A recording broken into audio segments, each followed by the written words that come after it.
wengoshile eti kumemo kula dolola vale lilo wingi iseko wingi mwakwete isaso wingi mwakwete mwaya mwende wino tata wesu katushe muchi wakege wali bomba kale lomba mwatu jatule lilake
Good evening and welcome to today's broadcast. It's a blessed day of the Lord, Monday, July 21st. And for wherever you are listening to us and wherever you are watching us, share the broadcast. We have a very interesting program today.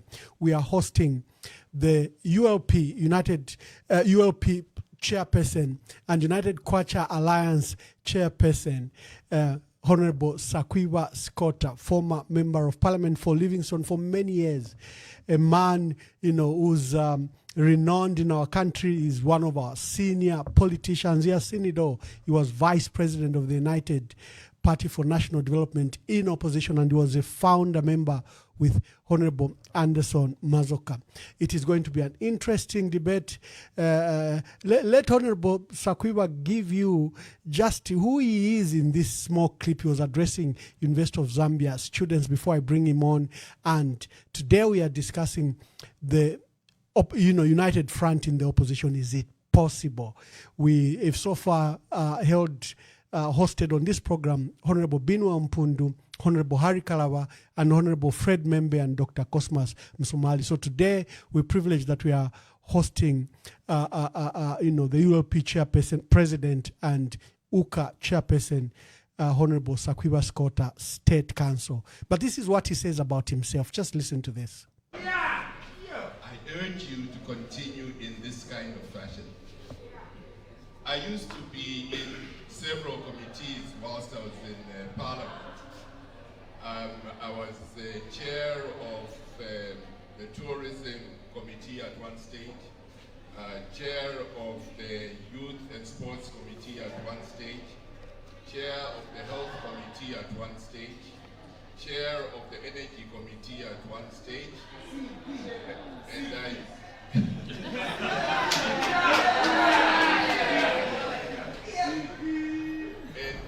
most of the ad hoc committees, when you had the Parliament to ratify, I ended up being chair of most of those. I was also on the Privileges and Support Services Committee, which is the one which deals with discipline of parliamentarians. And so I know what is bad parliamentary practice and so on. And having seen the way you conducted yourselves today, I think that I would have been redundant in that committee. I wish to applaud the maturity with which you were conducting yourselves. Not just maturity, but struck me the most is the high level of discourse that you were having. It was, you could see that everybody had really thought out what they were coming to say. They had researched it, and they were saying things that made sense. One thing you can be proud about is that you're going to change the way people look at the youths who are in politics. Right now, most people think that if you're talking about youth or young people in politics, they have to hurl stones, or they have to hurl rocks, or hurl insults. You were doing none of that. You were hurling ideas. And that is what is needed. Youths who can hurl ideas, thoughts.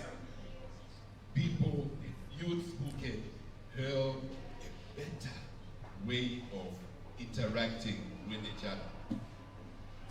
I would much rather have you come and talk to us than some of the people we get who are supposed to be mature. They have not shown the level of maturity that you have. To the patron, I want to say that this initiative is really good in that I was privileged to have been in the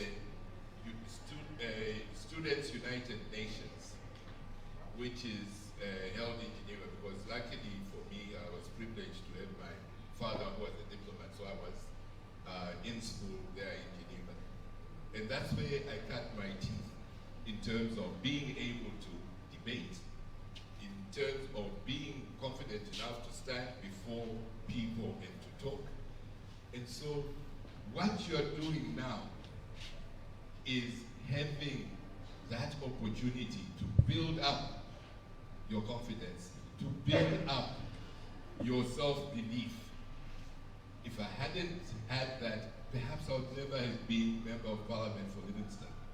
But I cut my teeth there. So you should do the same as well. And each and every one of you I've seen speaking today, should you happen to be the candidate in the constituency where I live, I'm pledging to you today that you will have my vote.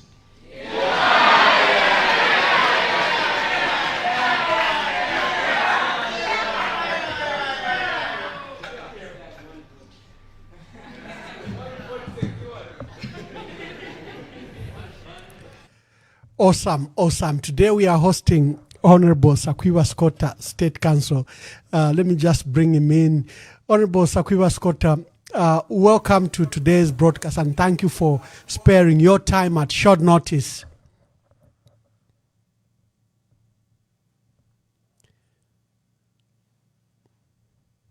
Oh, wonderful. Honorable Sakwiba Sikota, we brought you today on this program, I think, for one critical issue, just how the united opposition can look at the crisis that we have in the country. The nation is looking to the opposition for solution. But maybe before we get that, get us a feel of the state of the country at the moment. I think I've never seen this country at such a low ebb. Everywhere you go, everybody you talk to, every kind of situation, whether it's at the market, whether it's at a funeral, a wedding, anywhere where you go, people are talking politics. And they're talking about how hard things are. They're talking about how they've never seen Zambia in the state it is in. They're talking about the unnecessary animosity which is shown by different parties to each other. They're talking about the regional conflicts that seem to be brewing up. And they're saying why have all these things started to occur during this government? That is what everybody is asking. The Honorable Sakwiba Sikota, the state of the country, as you've rightly said, is stinging, especially the crisis such as the cost of living crisis, the load shedding, I think the longest we've seen in many years, the failure by President Hakainde Hichilema to get hold of this economy and make a turnaround.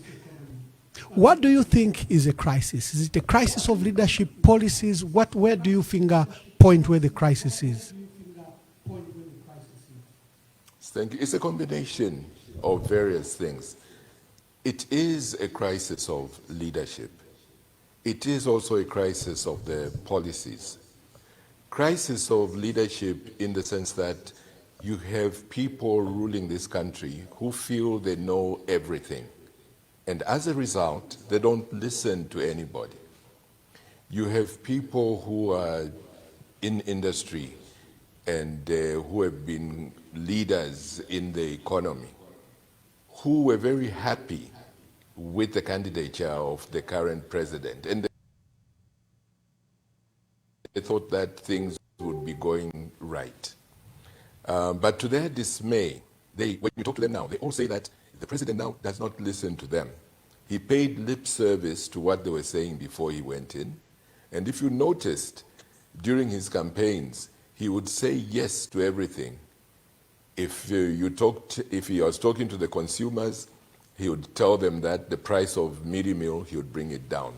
The very next afternoon or next day, he would be talking to the farmers and promising the farmers that I'm going to bring up the price that we pay for your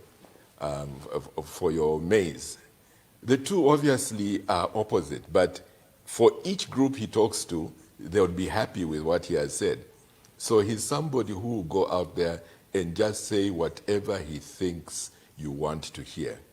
That's why he could even go to the extent of saying things which, quite frankly, are ludicrous, such as that you vote me in the morning, by 14 hours, the Kwacha rate would have... I mean, that clearly cannot be said by somebody who is serious, somebody who is truthful, because everybody knows that that is not possible. But in order to get the vote, he was willing to say anything. So really, there were no real plans that they had. There were just promises of fixing everything, and without telling you actually how they would fix it. That's why you find that all those promises which were made, they have not been fulfilled, because there was no thought behind them. The only thought they had was, what do people want to hear? Not what they can actually do. The second reason why things are failing is that the policies themselves that they are trying to put in place are also geared towards pleasing investors, pleasing people who are foreigners, and not pleasing the Zambian people. Priority is given to external business people. You ask yourself, TBI, that's the Tony Blair Institute, very quietly in here, but they're not telling you what they're doing. That is because they are doing things where they are really ripping from our resources. They are doing that. That is why Tony Blair, this is the African country he comes to the most, but he comes in unannounced because he is making so much money. And you wonder who his partners are. Those are the kind of people who, when you're talking about the economy of Zambia, because they're out there saying, no, there's been this growth in the economy and praising themselves and so on. One thing you have to know, though, is sometimes they exaggerate the figures.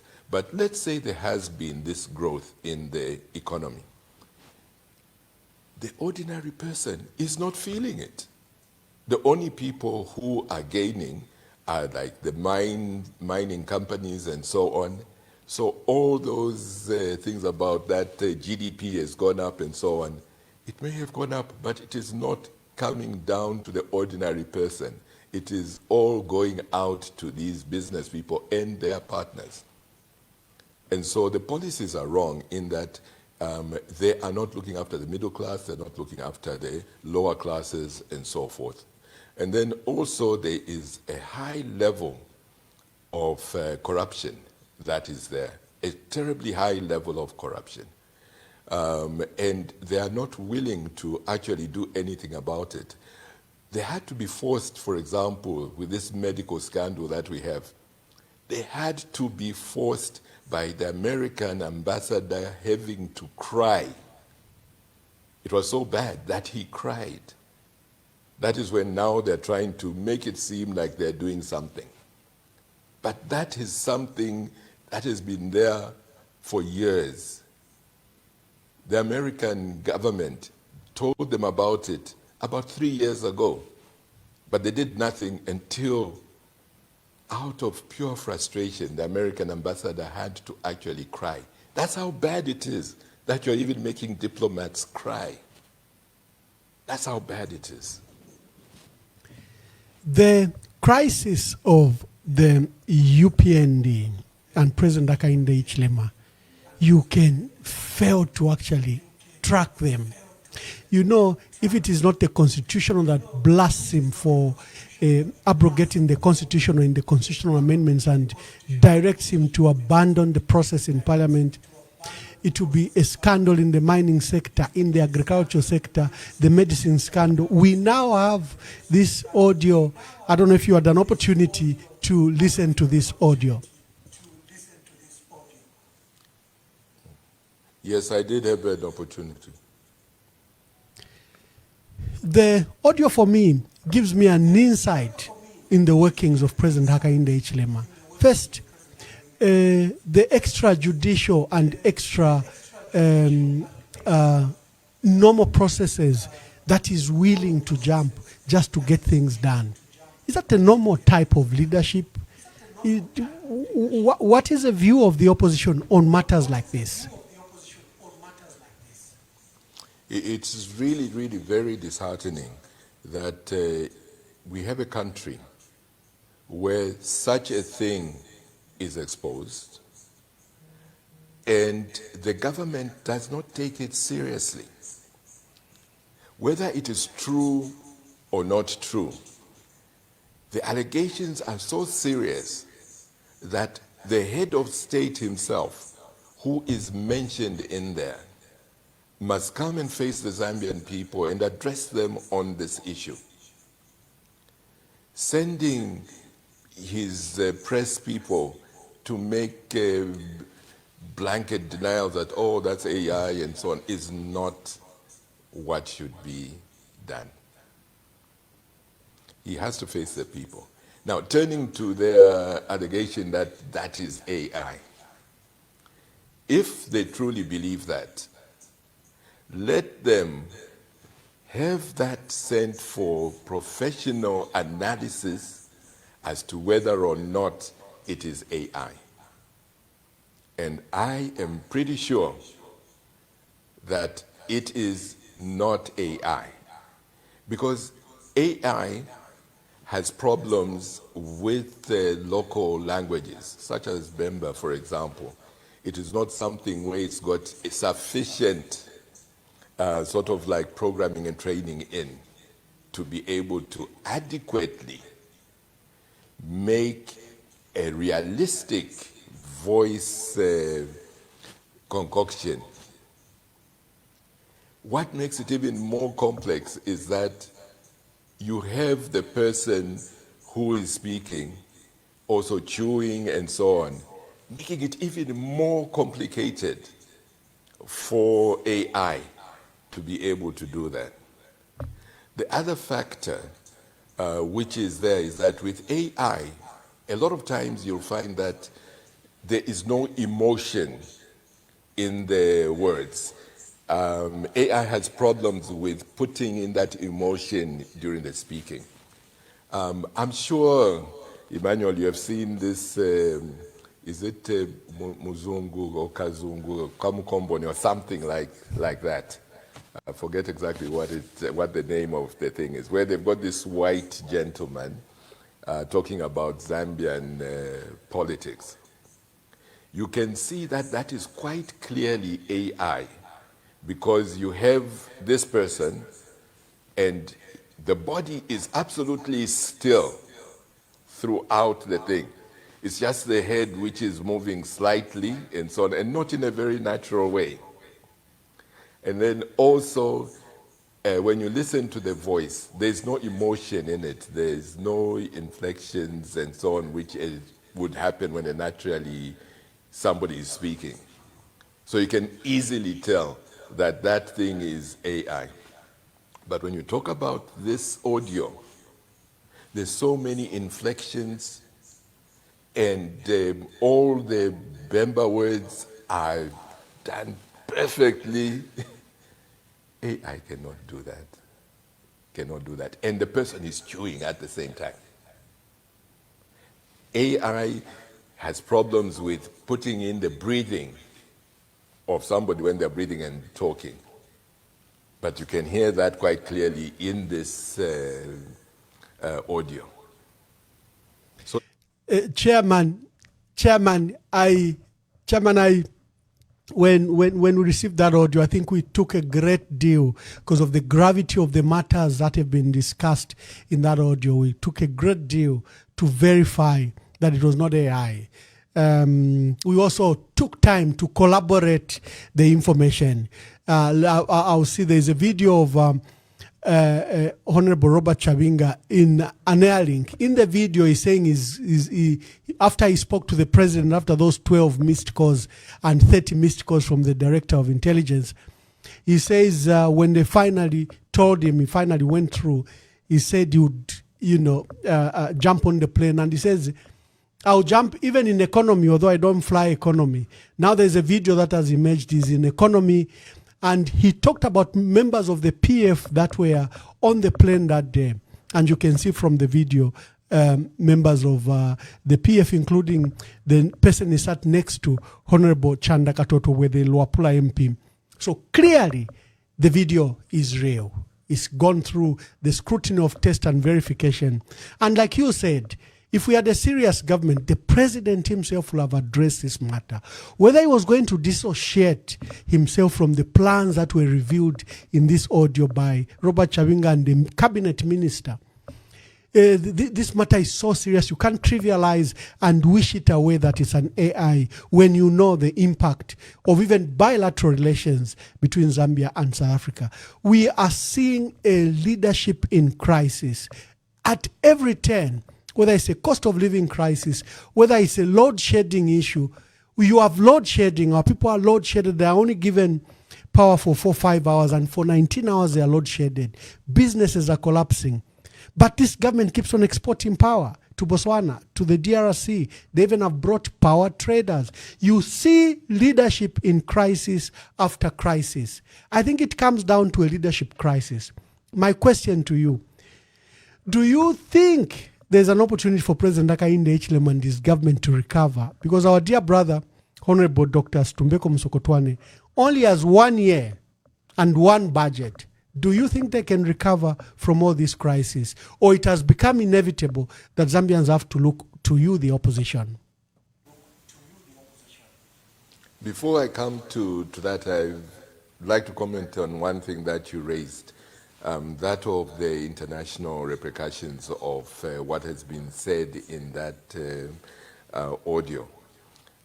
It is very serious in that you are saying that another country, your fellow African country, has got such a bad judiciary that they can be bribed.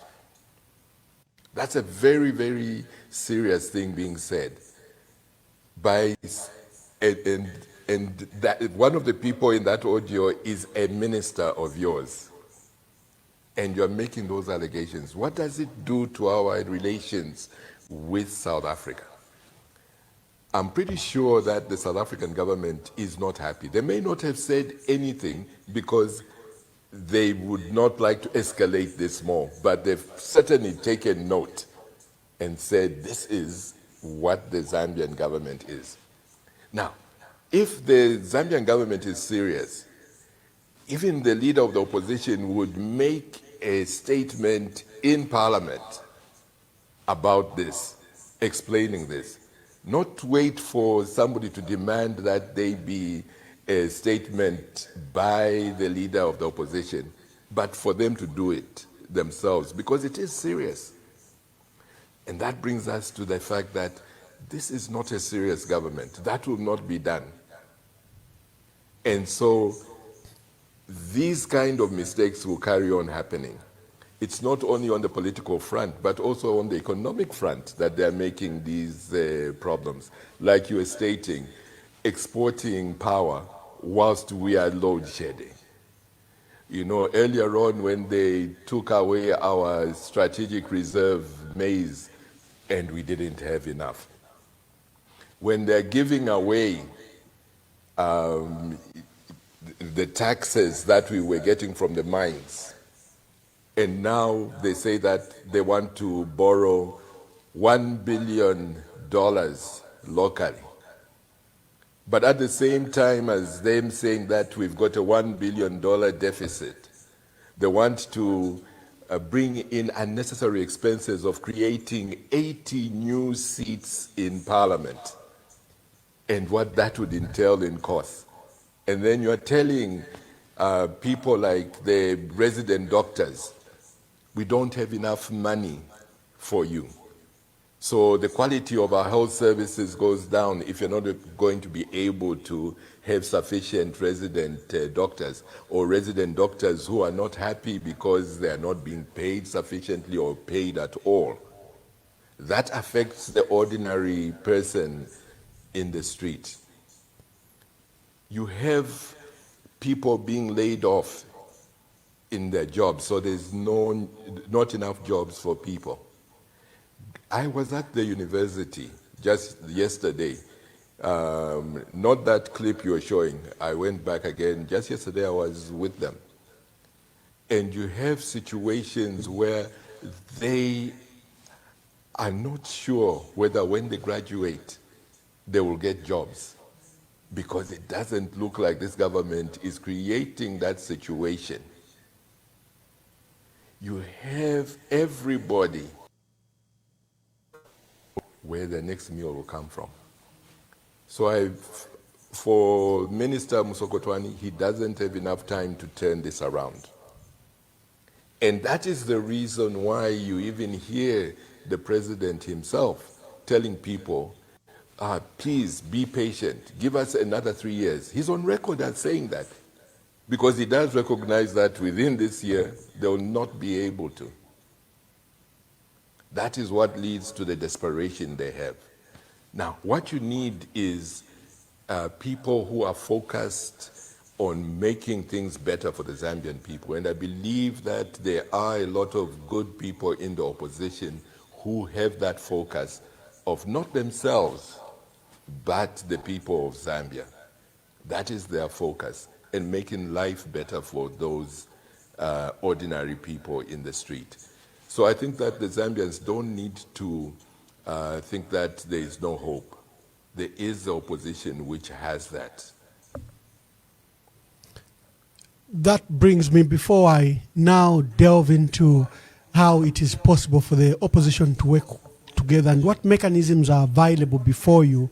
I know generals do not disclose war strategies, but you give us general framework of what you think should be done or what is being done, really.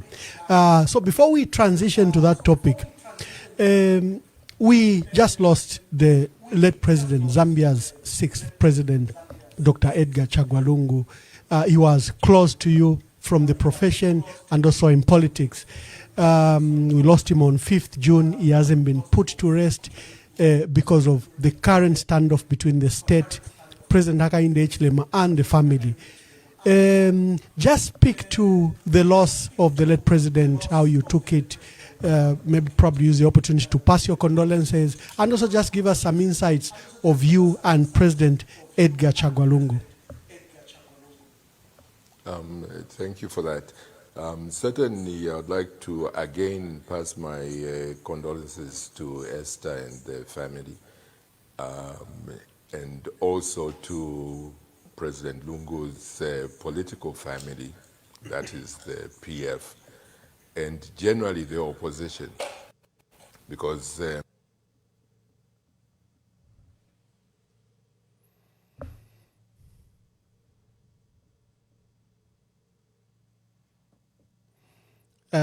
if I lost Honorable Sakwiba Sikota there, let me just verify if I've lost him or is. Let me just play a song. I lost you there for a while. Are you back? Yeah. Yes, I think you are back, Honorable Sakwiba Sikota. I think you are back. Can you hear me? Yes, Honorable Sakwiba Sikota, you can continue. I think you are back. I'm back now. Okay. I'll go back just a little bit because I'm not quite sure where you. Yes, where yes, I thank broke you. off. I was saying that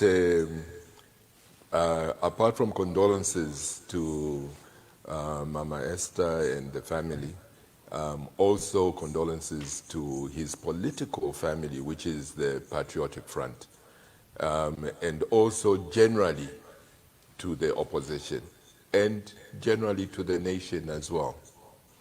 I think that it is quite clear that he is somebody who had decided to put aside his own personal needs in order to try to serve the Zambian people. I say so because he knew very well that by coming back into politics, he would lose the trappings of a former head of state and the very good conditions they have. In spite of that, he said he'll forgo that and work with the Zambian people and encourage the opposition to work together. And I think that one of the ways that we can honor him is to make sure that we make sure that that wish of his, that we all work together, is brought into fruition. And that is something that we are working on.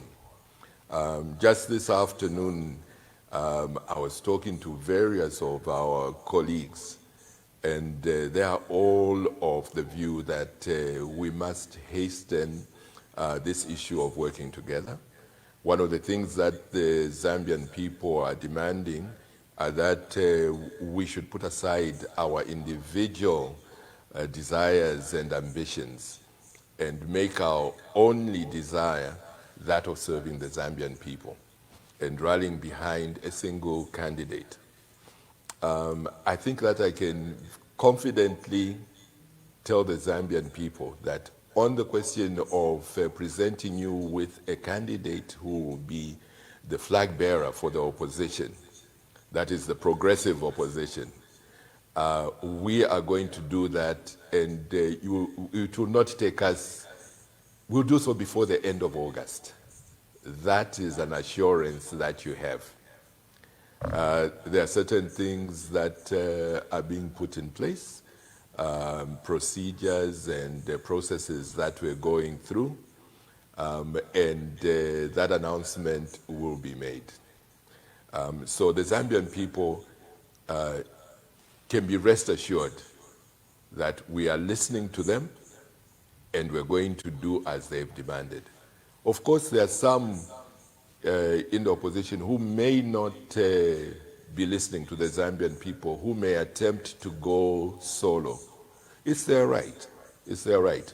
But those of us who care as to what Zambian people want and listen to what the Zambian people want have all stated we will not go solo, but we will work together so that the desires of the Zambian people are met. And it is not only just about getting rid of the UPND and President Hakainde. That is not the goal. The goal is actually putting in place policies and actions which will develop Zambia. Getting rid of UPND and President Hakainde is just collateral damage. That's not what we want. There will just be collateral damage, because in order to do that, we need to put aside this barrier towards the people getting what they want. So that is going to be our focus, and that is what we're going to do. State Council, that is a very bold announcement that probably by August you will have a single candidate as a flag bearer for the opposition. I'm aware that there are various opposition fronts. You have Tonse, Alliance. You have your United Kwacha Alliance. We have the Zambia We Want grouping. When you say we will likely have a flag bearer, do you mean under the United Kwacha Alliance only, or are you collaborating with the other alliances to see how you can then come up with one unified candidate for the opposition? Like I was stating, we are collaborating with all the progressive opposition parties. I think you have seen that the United Opposition Front, which is slowly being formed and coming together, has had participation from various political parties, whether it's the Zambia We Want, whether it's Tonse, whether it's UKA, and the various other political parties. There's UNIP, for example, which is also there. There are many. And this idea of working together is something that all of us have said we must do. If you recall, even the very first presser that we had as the United Opposition, all of us made that statement that that is what we want.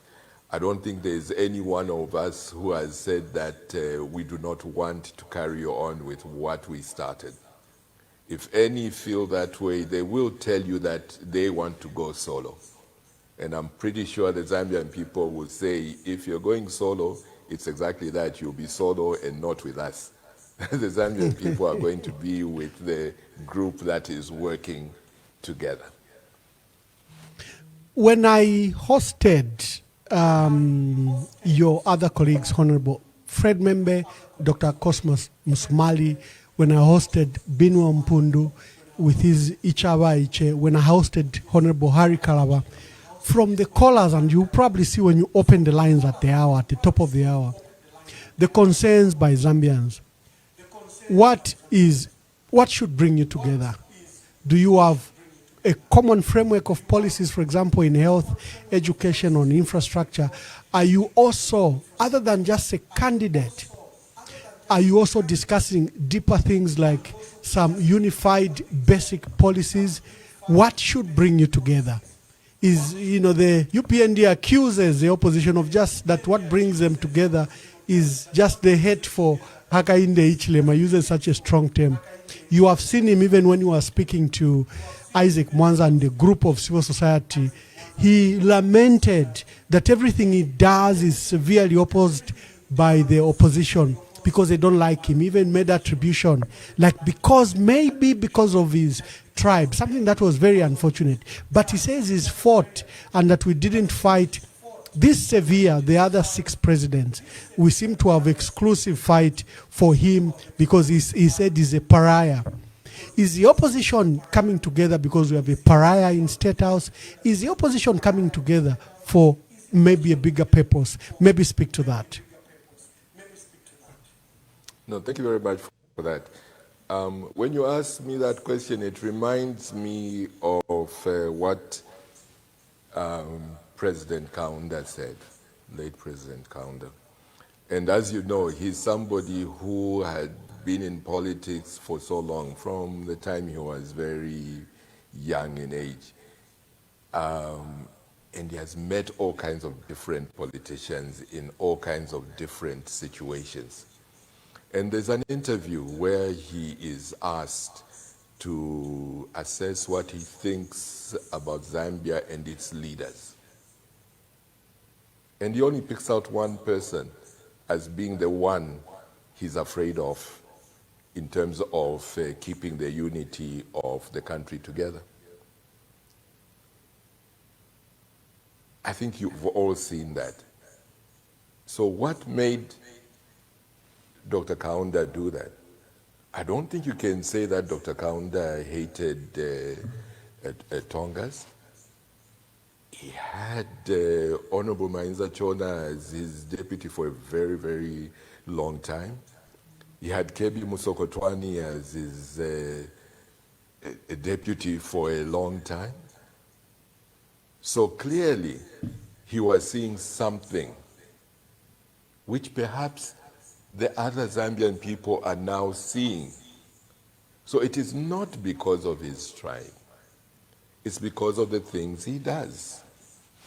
That is what is making people criticize him. They criticize policies as such like exporting our power when we have no power.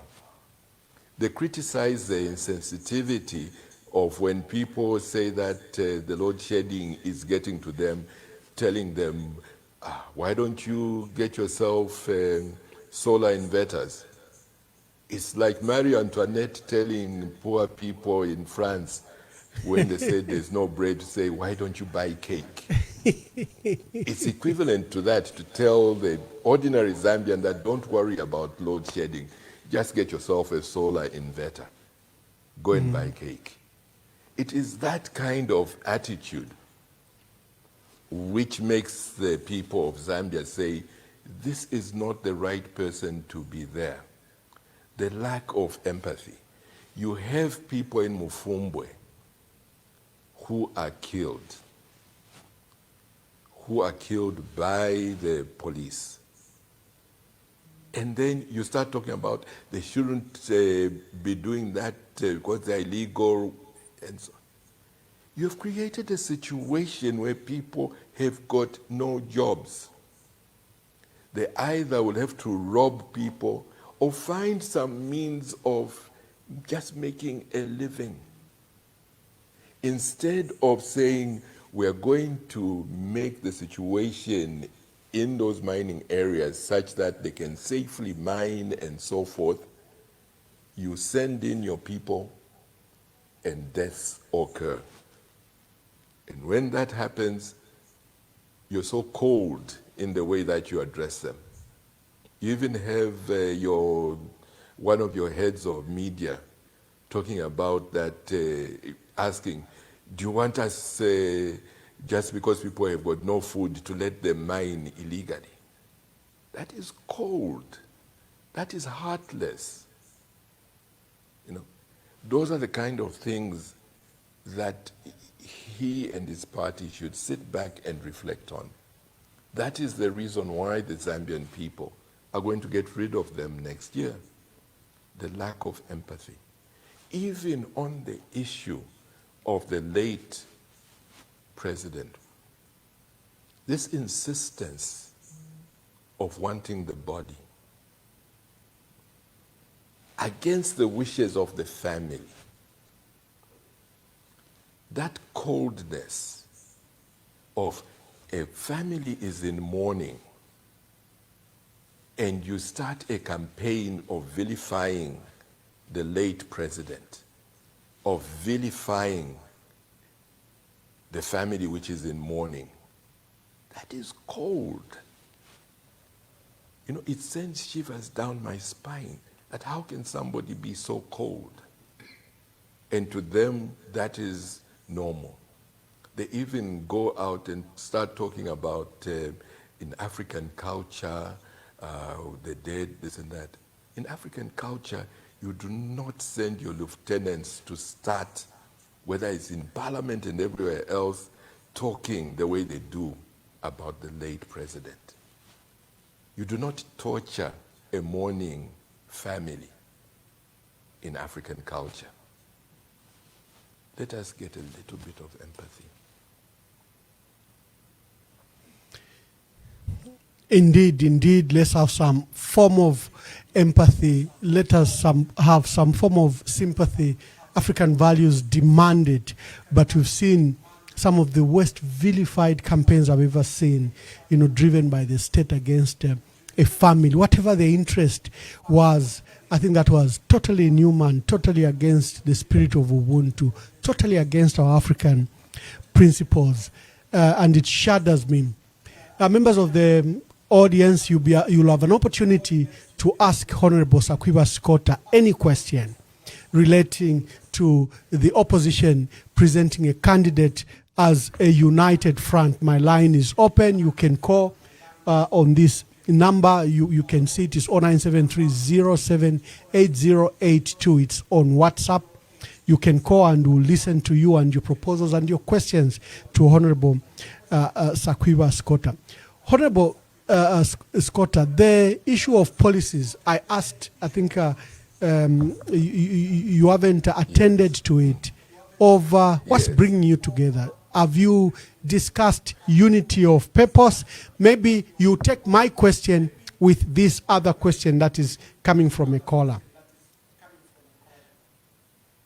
Caller, just a minute, because my phone was on, I was wearing earpods, so let me just switch off the earpods so that they can hear you. Yeah, I think it's off now.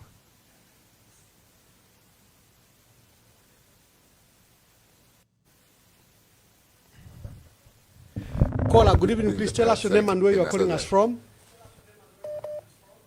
Good evening, Ambassador Mwako. I would rather remain anonymous, if that's okay. That's okay, Anonymous. Make your contribution. We are hosting United Kwacha Alliance Chairperson, Honorable Sakwiba Sikota here. Yes, I'm very delighted to see him. I've been longing to see his face. It's been a long time. So, good evening, State Council Sakwiba Sikota. I would like to find out, you were in the UPND for a long time. You were also vice president. I believe you are also from the initiation with the late Anderson Mazoka. I would like you to describe to us Hakainde Hichilema as a person. What kind of a human being is he? Like, what was your experience with him? Because maybe if you can tell us who he is, we will be able to, like, understand and relate to how he's ruling, because I don't understand how he's ruling Zambia like his kitchen, because these are human beings that he's dealing with and he doesn't care. He's pushing his own agendas.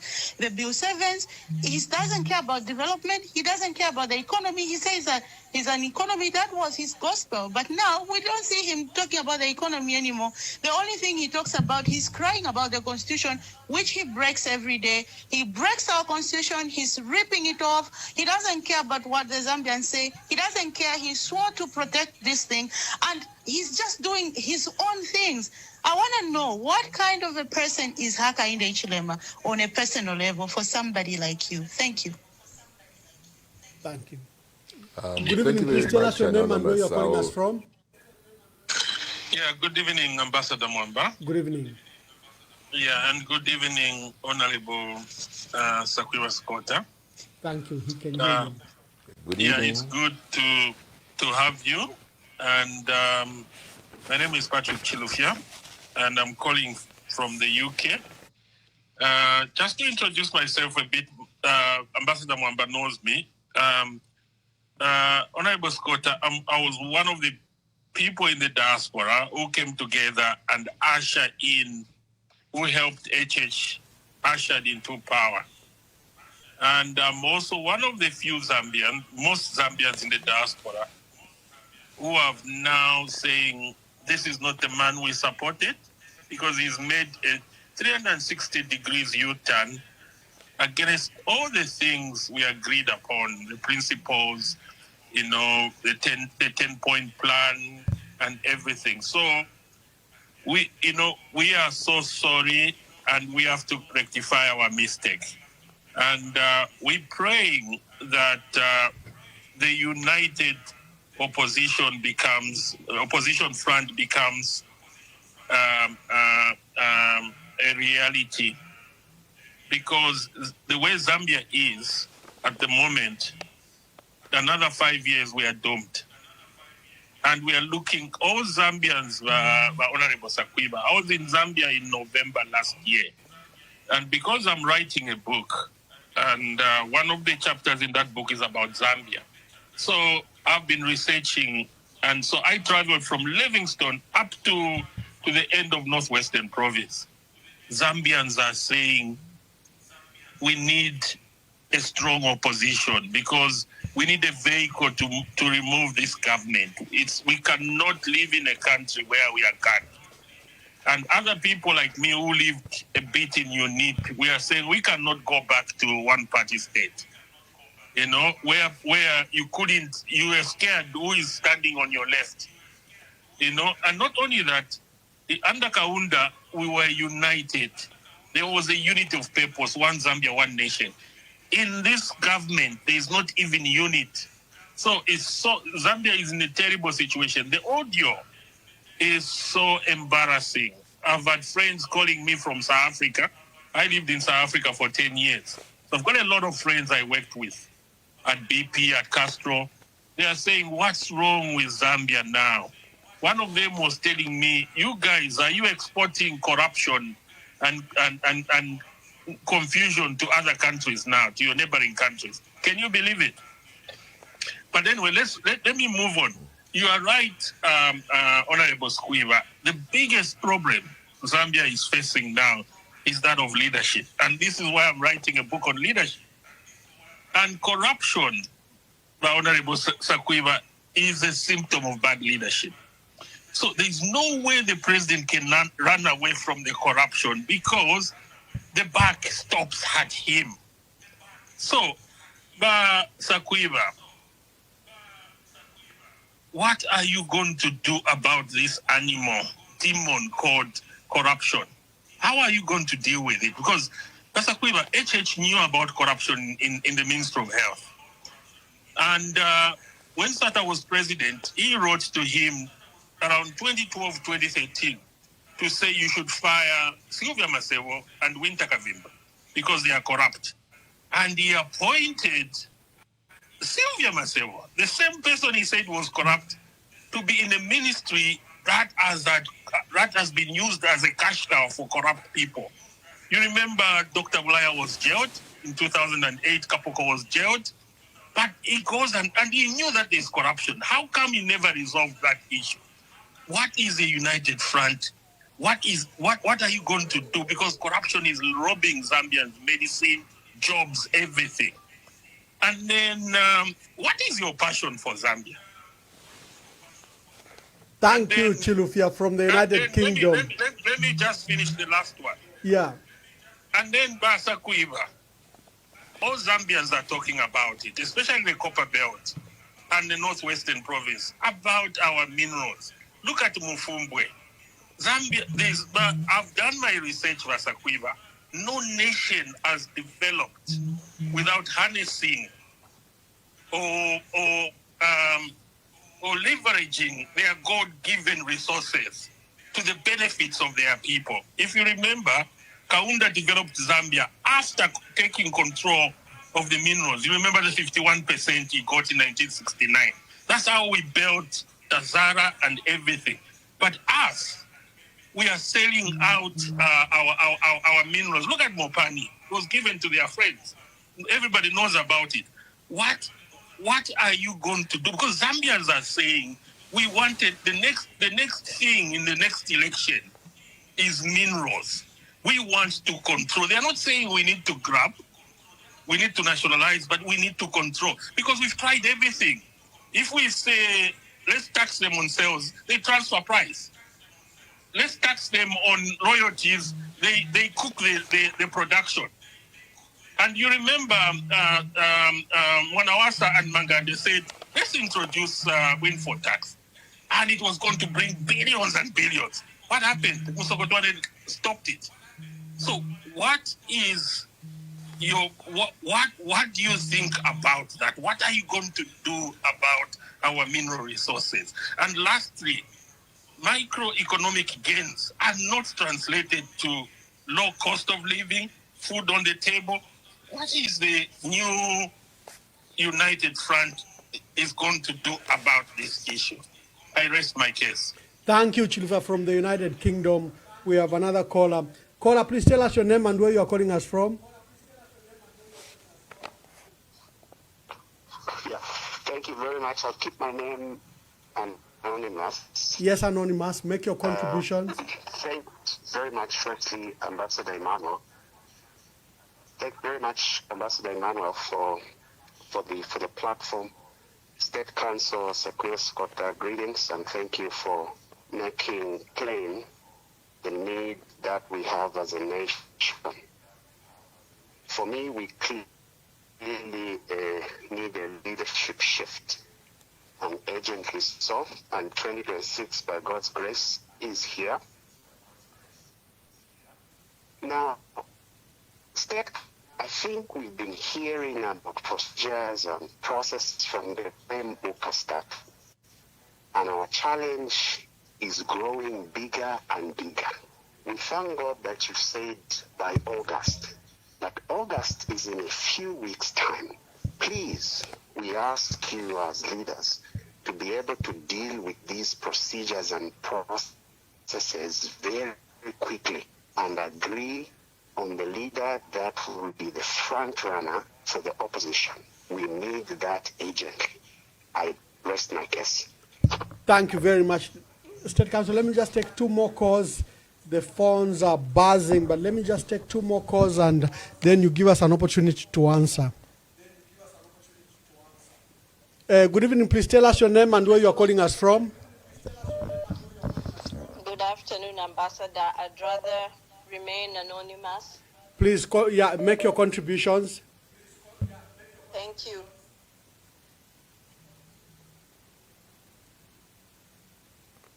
Yeah, hello. Please make your contribution.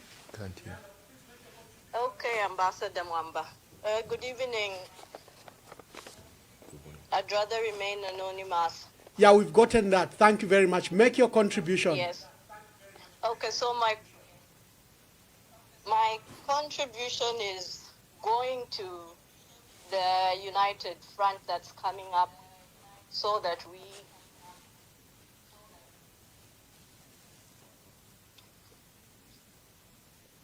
Ambassador, are you getting me? Yes, we can hear you very clearly. Proceed and make your contributions.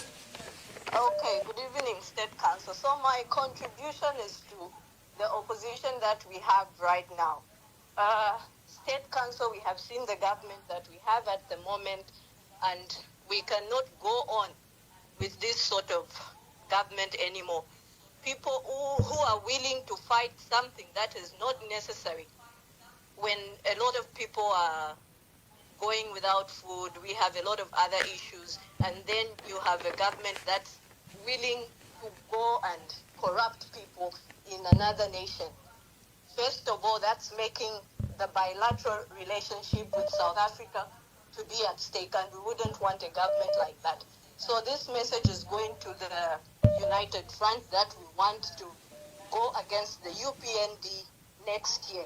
So if we have political parties that do not want to team up with everyone else, because a lot of us Zambians are asking for that. So if we have those political parties that are not willing to stand as one, we better not even have them. So the State Council, through you, please take this message for us to those people, including the ones that will be coming up. We are going to be talking about this every day. And we appreciate, because it shows that right now, even those politicians are willing to listen to the people, because I think we are tired. We have had enough of this government. Thank you, State Council. Thank you very much. Let me take the last call for this round so that then we can allow our Honorable State Council to give his quick remarks. Good evening. Please tell us your name and where you are calling us from. Hi, good evening. I'd also like to remain anonymous. I'm calling from the UK. From the UK, Anonymous, please proceed. Yeah, I've got two questions for Sakwiba Sikota. Firstly, given his profession as a lawyer and the fact that we've now had a few callers who would like to remain anonymous, I wonder what his thoughts are as to the state of affairs from a security perspective is looking like for Zambia. Are we turning more into a police state? And then secondly, I'd like to ask, should the United Opposition win, what would they prioritize in order to fix Zambia and put us back on the right track? Thank you so much. Thank you very much. Thank you. Just the last call for this round coming up. Good evening. Please tell us your name and where you are calling us from and make your contribution. Good evening, Ambassador. Good evening, Honorable Sikota. I will remain anonymous. What a level-headed man is President Sikota. Very soft-spoken. Yeah, but I want to say some things here. Honorable Sikota, you are a lawyer, and you have seen many things in Zambia. I think from the time of Dr. Kaunda, you have seen cases, you have seen how government was run during that time, and you have seen what is happening now. What is your take on the state of affairs when it comes to the running of elections by ECZ? Because I have seen things that are perceived to be malpractices in the running of elections by ECZ, by the current ECZ. It all started with the Bowman Losambo, Joe Malanji. Now it looks like the opposition in parliament is losing an MP almost every month, and there is nothing that is happening. As the opposition front, what are you doing about it? Are you going to just watch and see everyone, every position, every member of the opposition taken? Because from now, I think the opposition has lost a good number of people to the UPND by these by-elections. So are you just going to look at this situation just like that? Number two, I wanted to know from you, sir. You are a lawyer. There are so many things that are happening in this country. Partly is human rights abuses. There is a report that was done by a rapporteur. What are you going to do about that report? Because if nothing is done, the government will say it is well. Everything that we are doing is okay. There is nothing that we can do. We saw during the UPND when they were in opposition, they used to run to Commonwealth, UN, SADC, and all these organizations. And we saw how that Commonwealth Secretary General turned Zambia as a second home. She was coming here in order to speak to the government about certain things. As the opposition, are you going to do the same thing? Are you going to talk to this Commonwealth, UN, and all these people? Because the picture is not right, the picture is not good. The issue of cyber laws is one worry. You know, cyber security, cyber laws, or I can say social media, is a community. We can't live without social media. It's part of our lives. Now, if we can't use social media the way we're supposed to use for fear to be arrested or be given criminal charges, what is there? What is a phone for? How are people going to communicate? How are people going to receive the information about some of these things? We have seen everyone is in fear. The church is in fear. Journalists are in fear. They cannot report on something. So it's a kind of a scaring kind of scenario. So what is your take on these matters, sir? Thank you. Thank you very much. Honorable Chairman, as you have seen, this is a very highly interactive program and there are so many calls. But quickly give you a good answer, then we go to another set of calls and then, we begin to wind down to allow you to rest. But you can pick up from the callers that have asked so far. Thank you very much.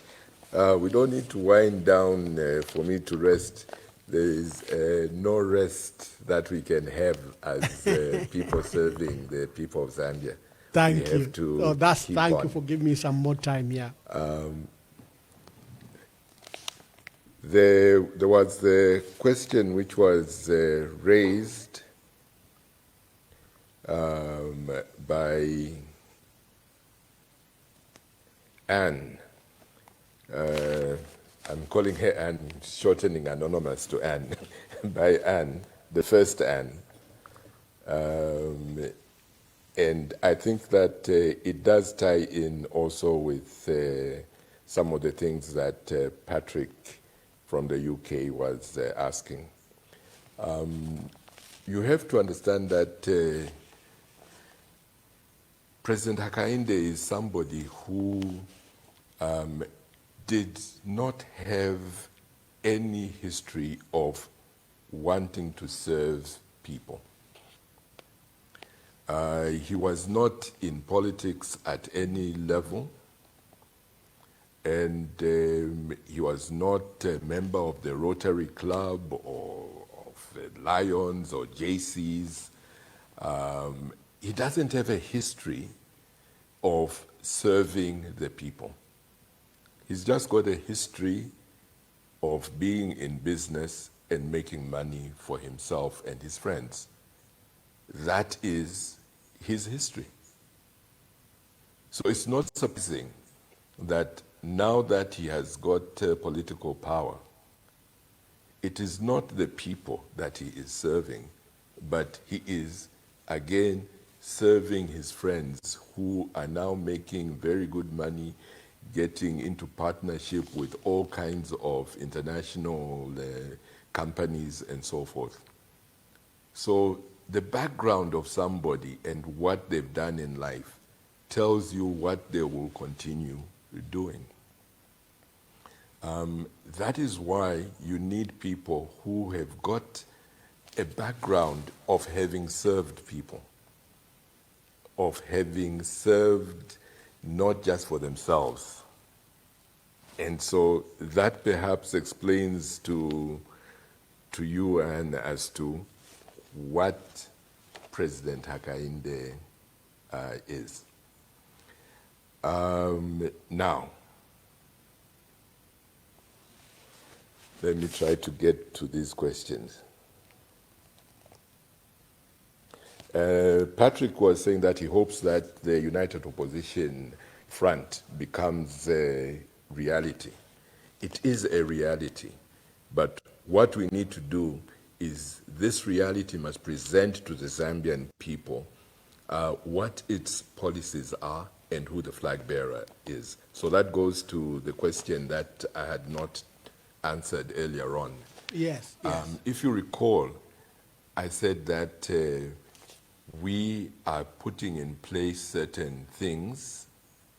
Those things we are putting in place are to sort of like totally agree in terms of the policies that we're going to have. You'll also recall that I had said that our aim is not simply to remove UPND and President Hakainde. No. Their removal will merely be collateral damage. We look upon this as being the most important thing is not removal of UPND and President Hakainde. The most important thing is the day after. The day after we've removed them and we've won election. That's the most important thing. What are we going to present to the Zambian people? That's what is going to make us have these few weeks before the end of August, before we come back to you with the flag bearer. We don't want to just say, here's the flag bearer, and then the people say, yes, so what is the flag bearer going to do for us? And then we say, hold on, we'll come back to you on that. As we announce the flag bearer, we'll also be announcing to you that these are the important issues that we promised the Zambian people we are going to do. And this is how we are going to go about doing it. So that it will be not just the desire to get power. No. The day after is what is important. What are we going to do for the Zambian people? So that is going to be presented to you. There are certain things which we already know that we have to do. For example, if I jump to what somebody was asking a bit further down with regards to our minerals, we strongly believe that the minerals are for the Zambian people. That the Zambians should feel the benefits and get the benefits of their minerals. we don't believe that, for example, if you take emeralds, there was that report of, according to our records, I think it was something like $30 million worth over a certain period had been sent to Dubai. But the records in Dubai were saying that the Zambian minerals, emeralds, which had come for that same period, were over $1 billion. So clearly there's something wrong. 30 million and over $1 billion. We're losing a lot. If it was me, I know somebody was, again, in the question saying that we shouldn't be talking about grabbing the mines from people. We don't need to be crude like that, no.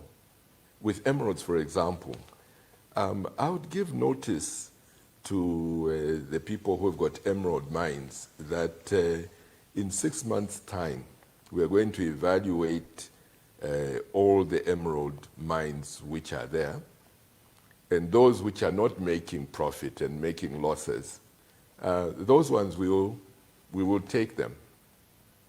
And how do we know which ones are making profits and losses and what we compensate them? It will be the declarations they have been making. So those people who have been declaring, for example, 30 million as opposed to 1 billion, would give them 30 million and take over that, and the Zambian people start thank you, Chair. I can see the phones are still buzzing. Just hold your thought. Let's just take a few more questions so that our members feel that they've interacted with you. Good evening. Please tell us your name and where you are calling us from, and kindly be brief so that we allow as many people as possible. Thank you, Ambassador. Good evening, and good evening, State Council. Yeah, he can hear you. Proceed. Okay, thank you. I can't hear. I'll be brief, and may I just continue with being anonymous for now? We have seen that politicians, when they are in opposition, make very good promises. They say the right things that we want them to say. They make the right promises that we hope they can make. We have seen that with the current president. He made the very good promises, and it raised the hopes in the Zambian people that I think for once we are going to have a leadership that is going to transform this country. But alas, that has not happened as we hoped it would happen. Anonymous, so make your question. Yes, quickly ask your question. Yes, so my question to the State Council and the opposition is, what guarantee do they give to the Zambian people that should they give them an opportunity to lead the country, they will not U-turn just like we have seen happening under the current government? Thank you very much. Thank you.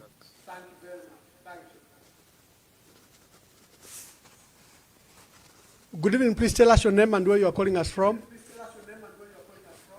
Ambassador Mamba, calling you from the USA. I'd like to remain anonymous today. Yes. And good evening, State Council. Thank you. Please make your contribution. As we are talking about the United Fund, I want to pose this question to the State Council.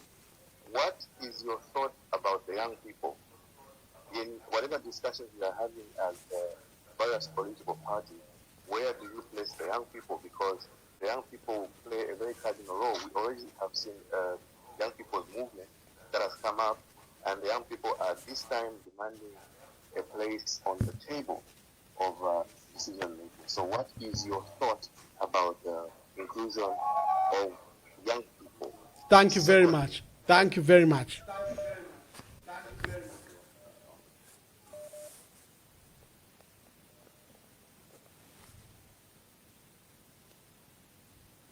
Good evening. Please tell us your name and where you are calling us from. Anonymous, calling from Zambia. Yes, Anonymous. Make your contributions. Good Good evening, Council Sakwiba Sikota. Thank you. Good Yes, evening. a quick one. Ngamwaisa chita organize wa Sakwiba Sikota na ibumba lienu. Ushe ukubiru wa patunwa. Mule ilifunde mkeza chita poshani. Thank you so very much and good evening. Ukubirwa pakano, I think cyber crimes. I think that's what he means. Good evening. Please tell us your name and where you are calling us from. Hello, good evening. Can you get me? Yes, we can. Yes, this is Mr. Zulu Thomas from Zambia and a member of the Gen Z Zambian movement. Thank you, Mr. Zulu. Make your contributions. Yes. Firstly, I wish to commend the State Council Sakwiba Sikota for a well-presented appearance on your podcast. Yes. And I concur with what he has said. Yeah. Zambians, I think, must know now that we're at a crossroads. Crossroad, one route to doom, one route to emancipating ourselves. The Zambians, I'm happy that they are aware that HH should go. They've already knocked him out of the ring. The Zambians are just now waiting to usher in a winner, which is from the opposition front, the opposition alliances to take over. Thank you. I cannot go on to actually tabulate the failures of HH because I'll take the whole day. Yeah. But what I know is that wherever you go now, everyone is complaining. Everyone wants 2026 to come early so they vote him out. And going is going. I also want to echo what the State Council has said. There is no differences within the opposition ranks. You know, when you have so many opposition fronts coming together, of course there might be one or two different issues that might come up. But the unity within the opposition front in Zambia, we are now moving to the apex of an agreement, and he has already given a roadmap of around the August or before August, you see, where we shall usher in somebody who shall be in the opposition front. And this is the one the Zambians will lift. And I urge the Zambians to register as voters, to vote. Let's not just complain. Get on a minibus, they are complaining. Rules and regulations are being set up, they are being brought every day based on emotions, based on hate, based on feelings, based on rumors, based on going after the opposition. How many of Zambians are out now because of the same segregative, you know? Thank you, Gen Z. Let me take this call.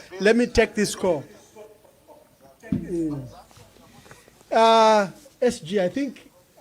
SG, good evening. SG, I'm live. Are you calling to contribute to Honorable Sakwiba Sikota's program, or you are calling for something personal and private? Personal.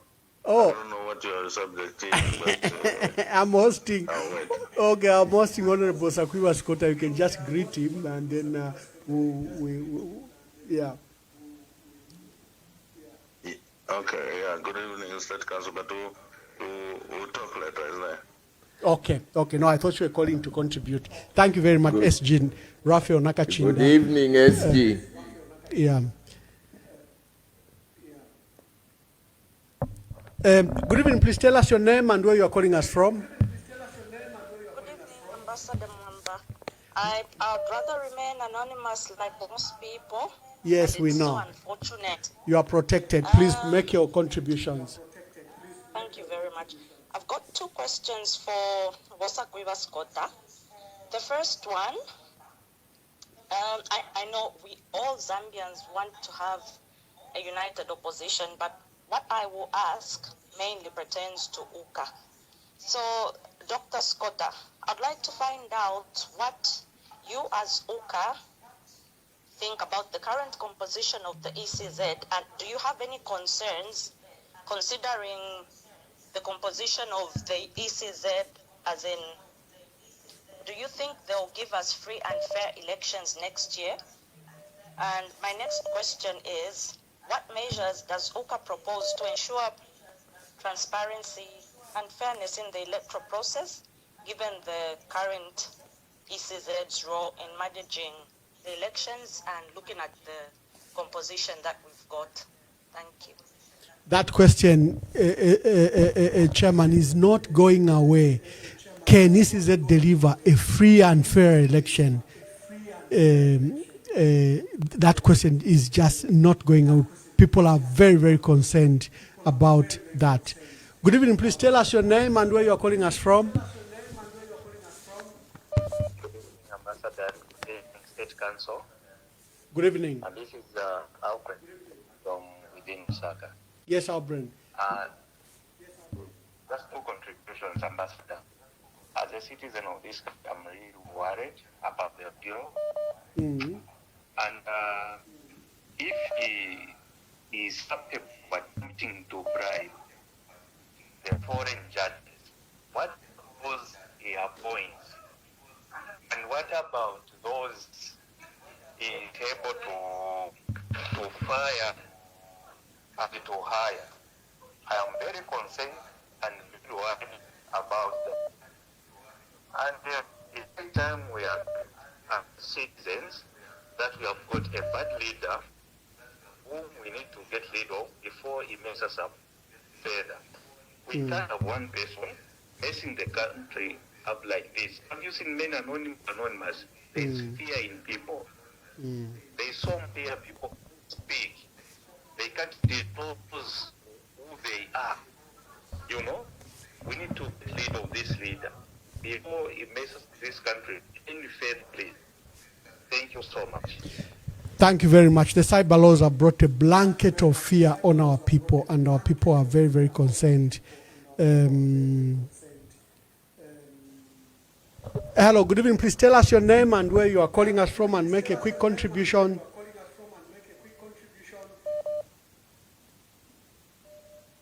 Hello, you are live. Good evening, Ambassador. Good evening. Please tell us your name and where you are calling us from. I'll get anonymous and good evening, the State Council. Yes, Anonymous. Make your contributions quickly. Yeah, we have a challenge in this country because my question is, what do you think about the institution of governance? Because what I think about this institution of governance, like the Electoral Commission of Zambia, the judiciary, all these institutions are compromised. But what guarantees we have that in case of any challenge in terms of election, this institution can protect the democracy of this country? And another issue I'm trying to put across is, I'm trying to urge all the opposition leaders to get united. If they fail to get united, I can assure them that all of them are going to prison. We are dealing with a very ruthless government and a very, very dangerous criminal syndicate. Thank you. Thank you very much. Unite or go to prison, Chair. That's a choice which is not a choice at all. Good evening. Please tell us your name and where you are calling us from. Good evening, Ambassador. This is Munkonge calling. Good evening. Emgwa ba Munkonge ku East London in South Africa. Ba Munkonge landeni po. Ipshen ba chair. Munkonge walife bwino. Question to the State Council. I want to ask State Council why should go to Chitako address Bushe Chavashan President to quicker community house or state house. Or if he qualified to be responsible to become president ku state house and we have to Kufe. So I should to Chitako address Pakwati to Aquata who should be on. Okay. Thank you very much. About the president living at State House. Yeah. Let's just take a raft of these phone calls and then allow State Council to answer. Good evening. Please tell us your name and where you are calling us from. Thank you, Mr. Emmanuel. Anonymous. Yes, Anonymous. Thank you. Just two questions for State Council, and thank you so much for well presented the presence on our Emmanuel Mamba Verified program. The issue of ECZ State Council.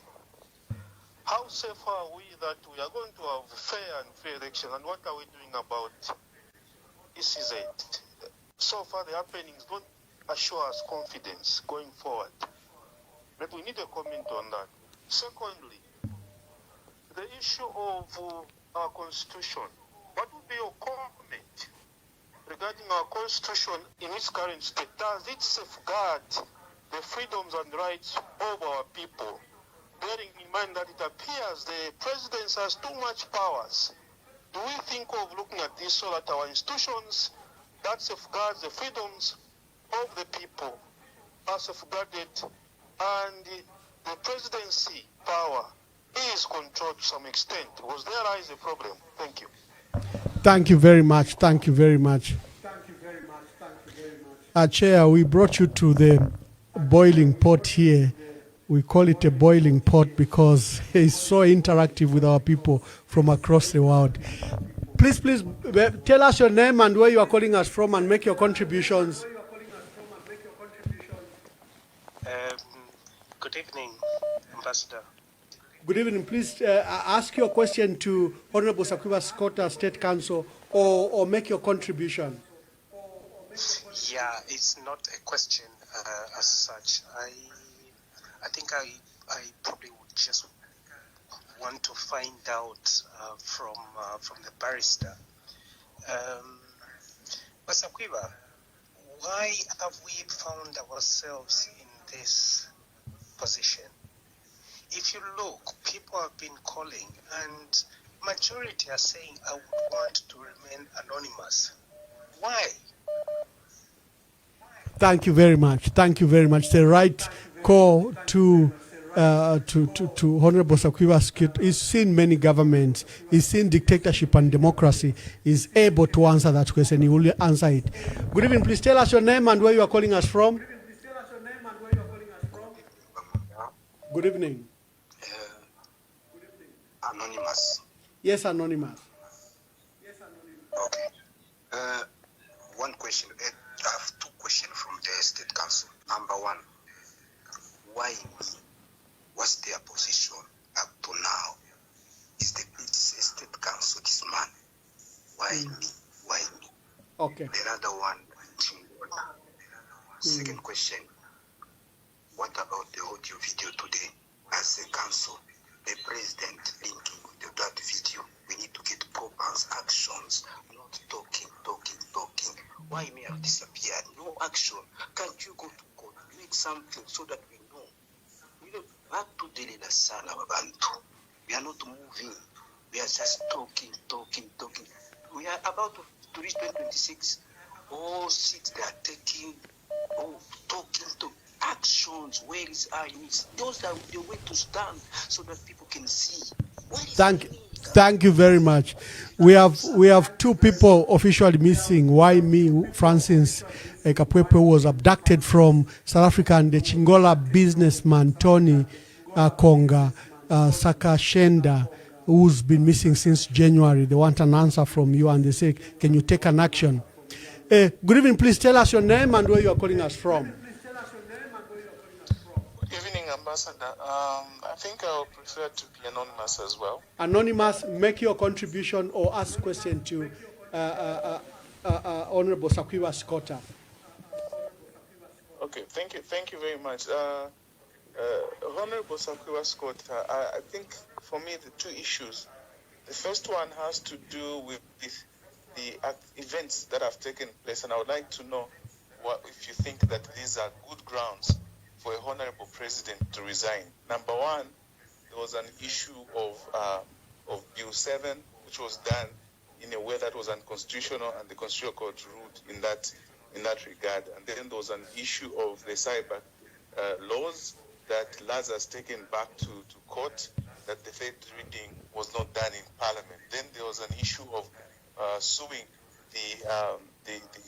the widow of the former president in a foreign court, in effect prolonging her grief and her pain and that of the entire family. And now we have a situation where the president has been indicted in schemes that border on espionage and other things. You're a lawyer, you should probably know better than us. Does that constitute, grounds for a honorable president to just step down? That is my first question. The second question has to do with, the entire opposition, and I'm putting you on the spot. As members of the opposition, are you scared of Hakainde Hichilema? Are you scared of him? Why are you quiet when he says you can't wear a guard in certain places?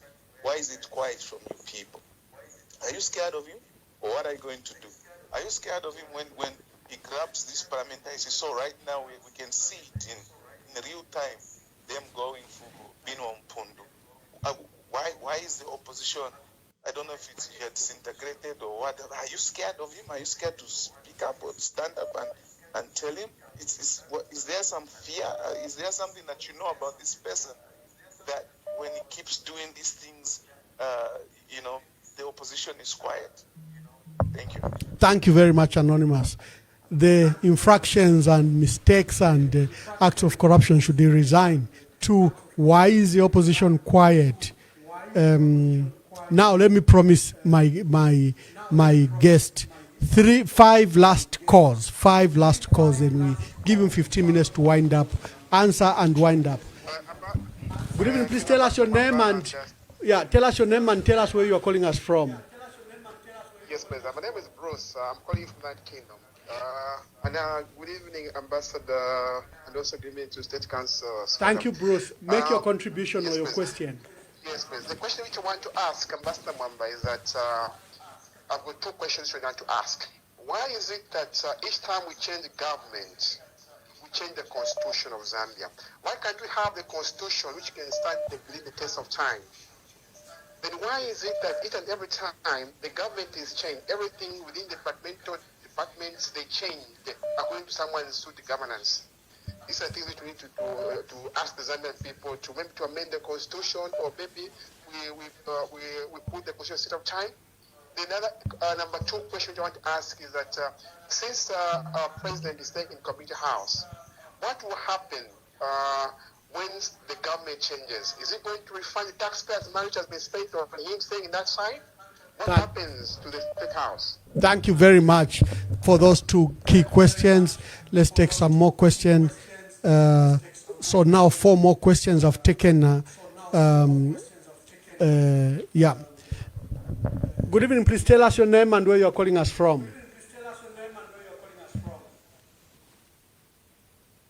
Okay,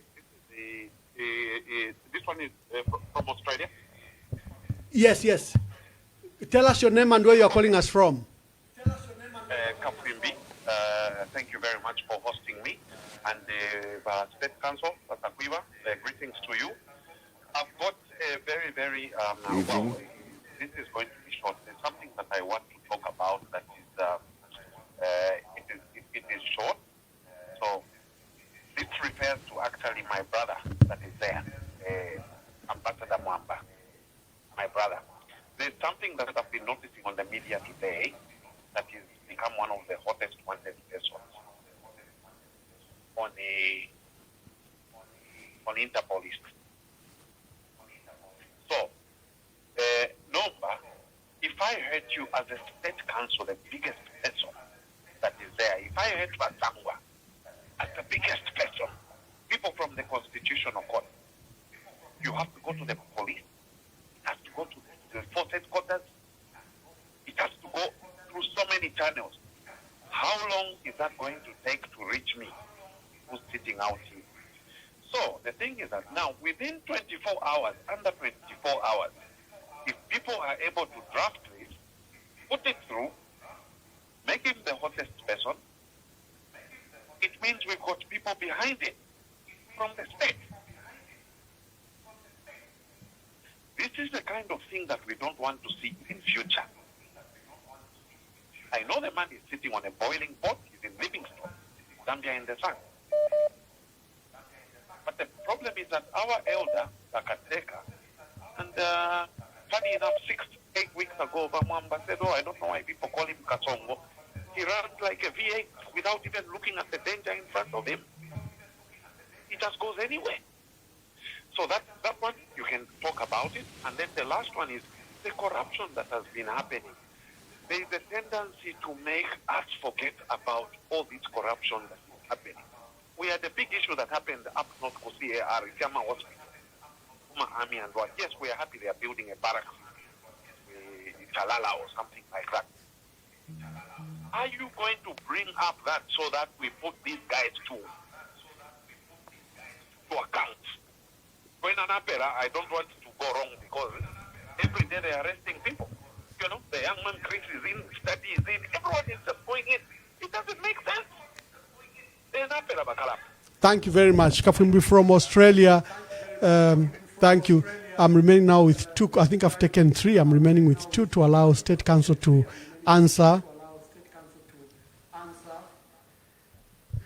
Good evening. Please tell us your name and where you are calling us from. Thank you, Ambassador. I will remain anonymous. Yes, please. Yeah. First of all, Ambassador, I would want to commend you for the program. Yes, thank you. And indeed, everything that happens, there's always the hand of God. And I can assure you, your move to wherever you are was for a purpose, and it's really helping the country. What I would want to say to you is that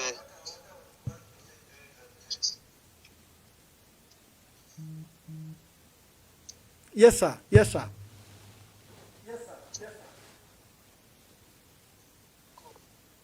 Oh. Hello, please. We lost you there. Quickly, make your contribution. Thank you, Ambassador. Your line is busy. It is. First of all, Ambassador, I would want to commend you for the job that you are doing. Thank you very much. Whatever happens for a reason, and your stay, the reason for your stay there, I think it was reasonable, and you shouldn't even complain because you are helping a lot of Zambians to have somewhere to breathe from. Second, I would want to commend Mr. Sakwiba Sikota for his eloquence, especially on how he's articulating issues. Especially, I loved how he described the past for our president, where he said that he never contested, he never had anything to do with reading people. So I think it can tell where he's coming from and where we are right now. Honorable Sakwiba, keep it up and hold the opposition together. Now, the concern that I have, Ambassador, is that we've seen how we have lost by-elections in the past, I think for more than 10 seats, whereby from the point of genuineness, I think it's not there. Most of these seats have just been grabbed away without anyone saying anything. It started with Maranji, together with Mr. Rusambo, how they lost those seats. I think the Zambian people are aware about it. Now, the question is, we are having the same people who are winning by-elections without effort. They are winning them from the offices. What formula is there, Honorable, to secure that the person who is going to win next year will win according to the wishes of the people? Because I don't see it easily with this kind of leadership that we have to hand over power so easily. Because most of these issues, I think they are in public domain. And then I've got also the concern, Honorable, concerning the audio for Mr. Shavinga, where he said that the judges need to eat. Does it mean that all these legal battles that have been lost by political opponents, the judges have eaten something? Does it mean the judges have eaten? Including the legitimate case for the former president, Mr. Edgar Chagwarum, may he so rest in peace. Did the judges eat? Thank you. I have got the confidence where they would say that the judges in a foreign country with a strict judicial system like South Africa. What happens here in Zambia? And this is a team that has been sent by the top officials in the country. So, does it mean that the cases you say judge by here? And then the other one, Honorable, is that in the audio, there's where the woman cabinet minister was saying that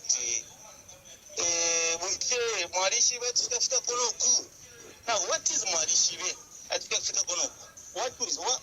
What is it that they did which they never realize that these things can come to this far.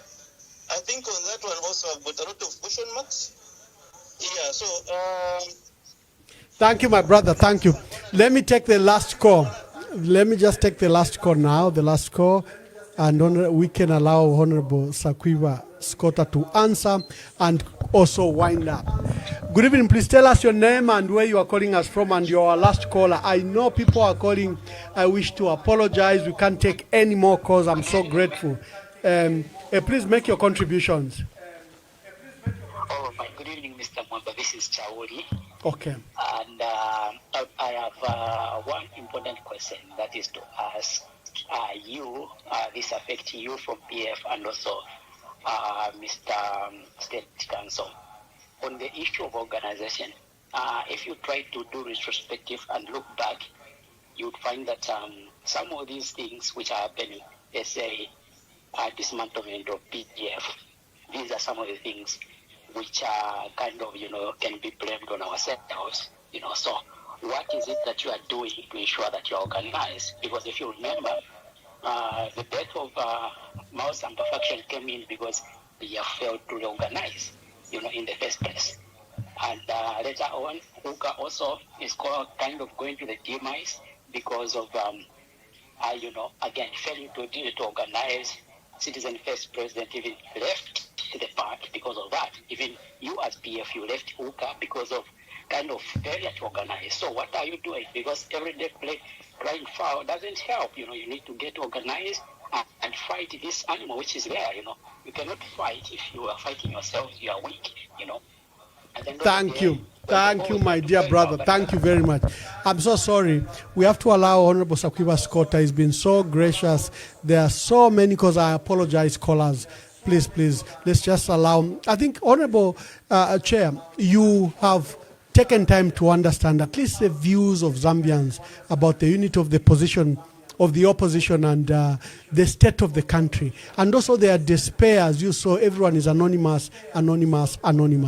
Please just answer all these, I think, in a rounded manner, and then help us with your closing remarks. Yes, thank you very much. I think that anybody who's been listening to the callers who have been calling can clearly see that Zambian people feel frustrated. Zambian people feel there is a need for change. Zambian people feel that there is a need for the opposition parties to work together. Zambian people are demanding that us, the politicians, put aside our egos and our personal desires and concentrate on serving them. I think that the other thing that has come through quite clearly by the number of people who have declined to give their names and are saying that they would rather remain anonymous is the very fact that we are now living in a state which is frightening the ordinary Zambian from speaking. If you go on various social media sites, people, when they're commenting on stories which have been posted, a lot of them will say, I don't have a lawyer. I would have liked to comment. That in itself is a statement that they no longer feel free. Zambians do not feel free. Zambians are not free under this government. This cybersecurity legislation they've brought in is scaring so many people. And the government should ask itself, why should Zambians across the board be afraid of merely expressing themselves? That tells you something about you as a government, that people are afraid of you. I saw a very interesting video of President Cyril Ramaphosa attending a funeral somewhere. And there was this young man in his teens, early teens, who was speaking at the funeral. He must have been a relative of the deceased. And he talked about thing, and then he says, no, it's very nice to be here, and there's Cyril there. He felt free enough to address his president in that manner, a young man. And Cyril laughed, and everybody else laughed. You could see that that is a society which is at peace. You can't see that kind of thing here in Zambia, because even when somebody is in mourning, like how the family is, the Lungu family, you have the UPND people saying, immediately after the burial, we are going to sort you out. That is the kind of things that they say. That is the atmosphere they build up of fear, where you can even threaten people who are in mourning. You have a situation where Chavinga holds a press conference, and he openly states that he's going to deal violently with people and sort them out. And you have the Inspector General of Police doing nothing, threatening violence. He should have been picked up for that. If somebody is going to try to bring up a private prosecution, which I hope that the PF people will do, because he was threatening them with violence. And it's all documented, it's on video, him saying that. They should bring out private prosecution. And I just hope that Gilbert Perry, the DPP, will do the decent thing and not interfere. Otherwise, people will now start resorting to self-help if they cannot get the law to protect them. So those are the kind of things that these people must keep in mind, that there are consequences for the things that they do or do not do. And they have to set the right precedents. So people saying that they are anonymous, I don't blame them. It's because of the direction that this government is taking the people. I think Ambassador stated that I have seen all of the governments we've had in Zambia, and I'm also lucky in that with each and every one of the presidents we've had, without exception, each and every one of them, I have had the opportunity to have one-on-ones with them, to interact with them, each one, from Kaunda right up to the current one. And I can state quite honestly that the one who seems to have very little public relations, very little a sense of community is the current. I say that from experience I've had of, like I said, having interacted with each and every one of the presidents we've had in this country. One-on-one, not seeing them from afar, but having one-on-one discussions with them. We need to ensure that we get somebody who does not feel lack confidence so much that he has to resort to praising himself. Every single day, he has to praise himself. If you're confident in yourself, your works will speak for themselves. You don't need to start saying, I'm Nikambile, or, I did this and that. No, people will see for themselves. You don't need to force it on people to accept you and to praise you. That shows you the kind of person who is there. Now, when you have such a person, like somebody was saying, there's a need to ensure that they are removed. Because another 5 years of this government, I can assure you, we are going to go into a very, very dark place. We have had a one-party state in this country. We've had a situation where you had a state of emergency in this state. But I can state without any sense of contradiction that the one-party state with its state of emergency was a freer nation than what we have today under this government. Under that one-party state and state of emergency, you could be detained. But upon being detained, grounds for your detention would have to be given to you within 14 days. Today, there's no state of emergency. It's supposedly not a one-party state, but you have get people detained without being brought to court, without any grounds being given to them, longer than 14 days.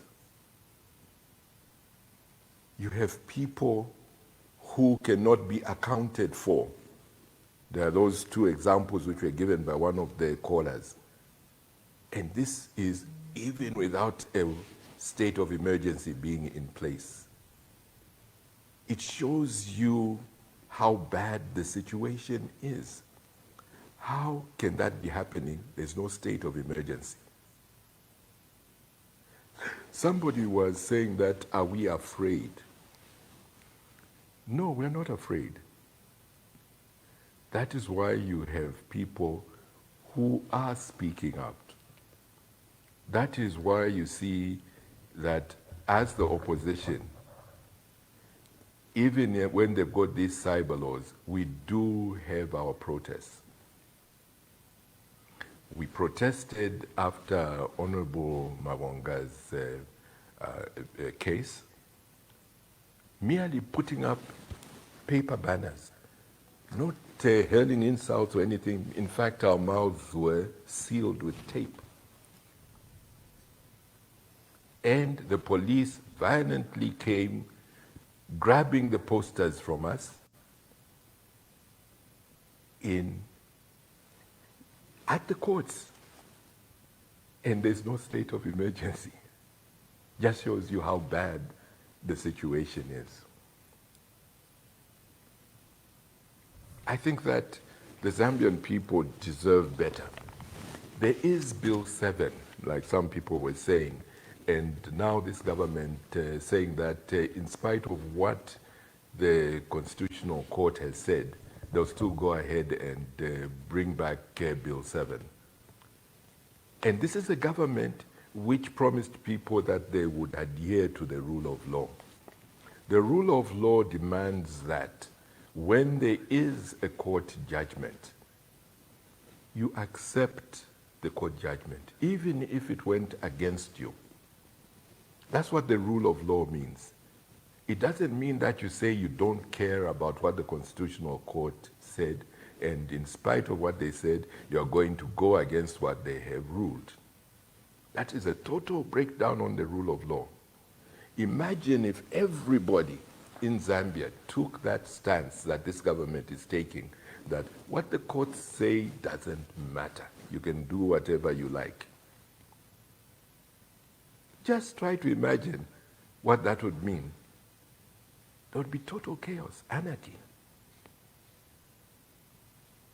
Is that what this government wants? Is that what the Zambian people want?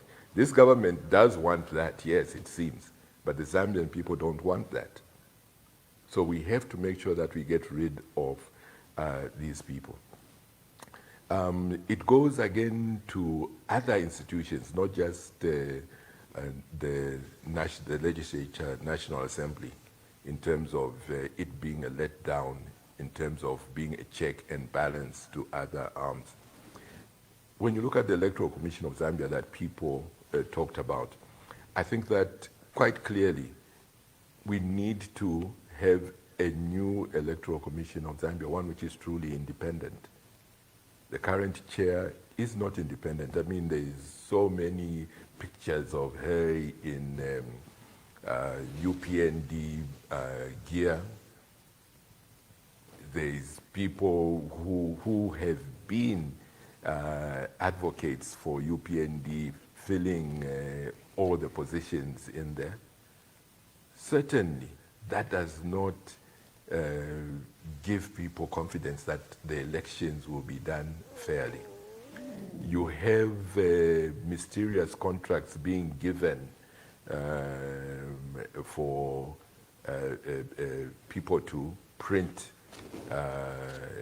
ballot papers that are not checked by people. All of a sudden, you know, when there was the Lumezi seat, when there was the wrong names, overnight or 2 nights, there's new ballot papers.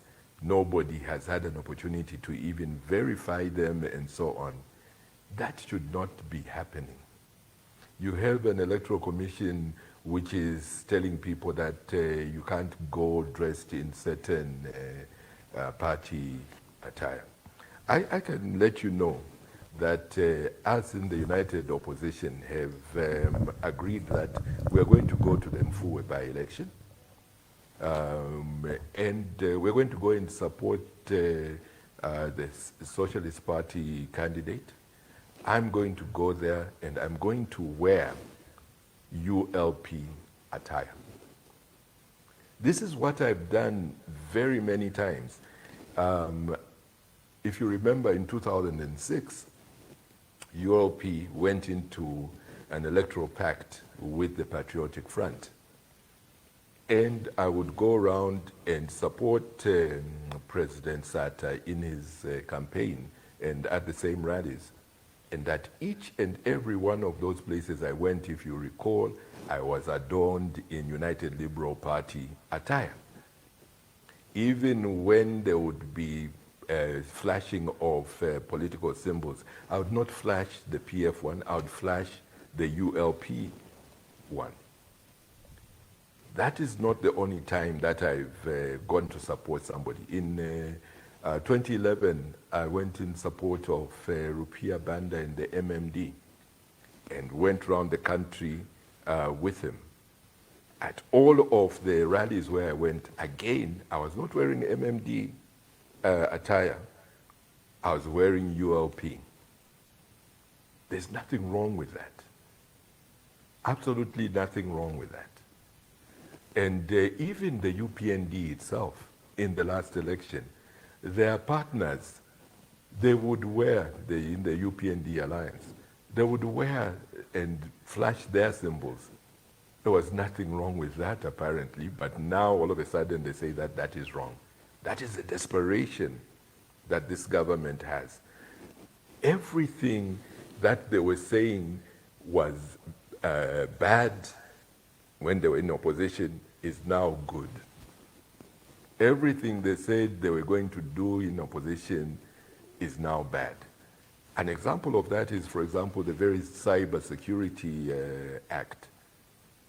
They stated very clearly that one of the first things they would do is get rid of the Cyber Security Act.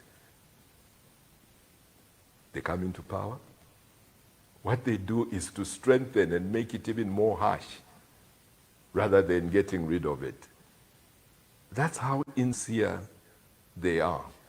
That's what makes the Zambian people feel frustrated and say that they do not want to give this government any more time. It is because of things of that nature.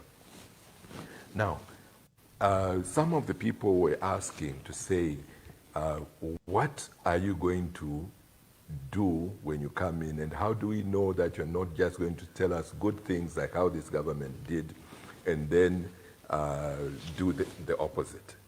There's a big difference between us and them. One of the differences is that as the United Opposition Front, we are not about one person or one individual. There isn't this Messiah who's going to be the one who knows it all and whose word must be taken. We are a group of people who respect each other. When we talk to each other, I don't go and kneel in front of President Shalakateka or go and kneel in front of President Trevor Mwamba or kneel in front of President Fred Membe, nor do they come and kneel before me and so on. Because when you're kneeling before somebody, how can you even give them advice if you're doing so from a kneeling position? It means that you're already saying that they don't need to take into account what you're saying. So we respect each other. Yes, there'll be one of us who will be the first amongst equals, if you like, but that doesn't mean that we will be going there to kneel before them. We are a group, and that's what we're going to present to the Zambian people, a credible group of people, but with somebody whom will say, in the meantime, this is the one who will be our leader. And this leader is going to sign on what we promise the Zambian people. We are all going to sign.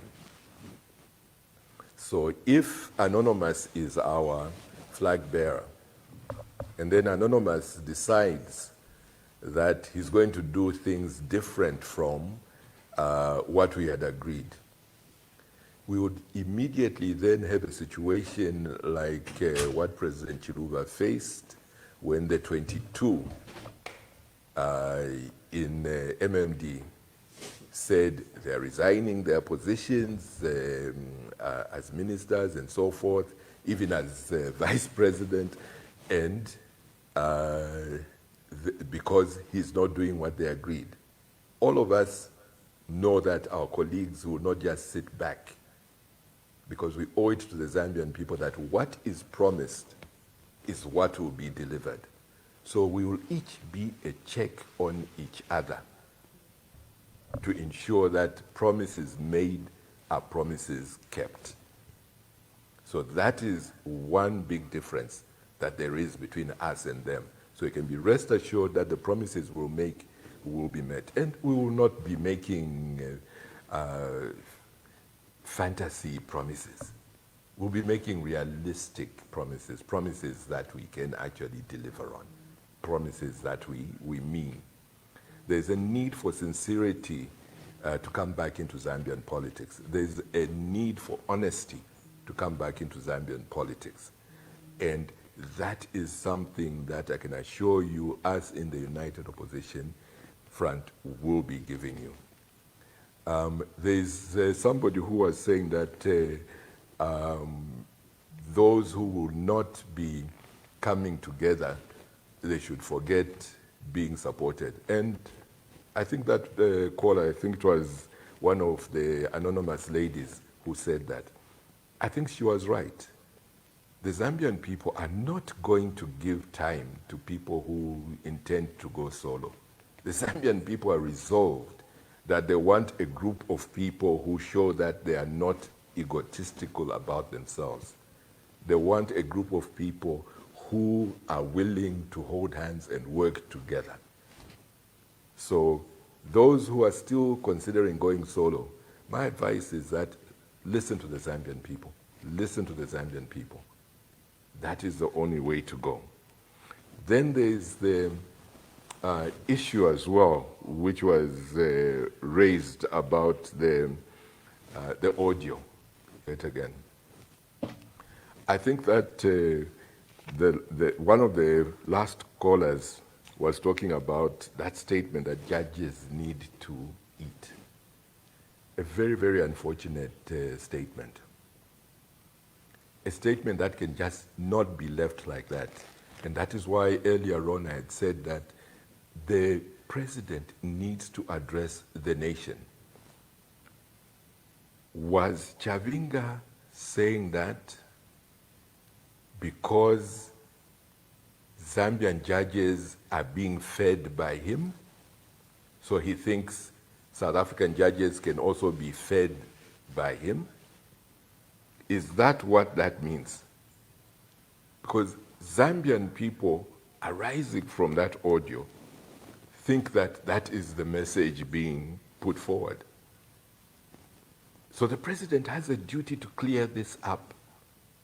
If he doesn't, then the Zambian people will conclude that this is what this means.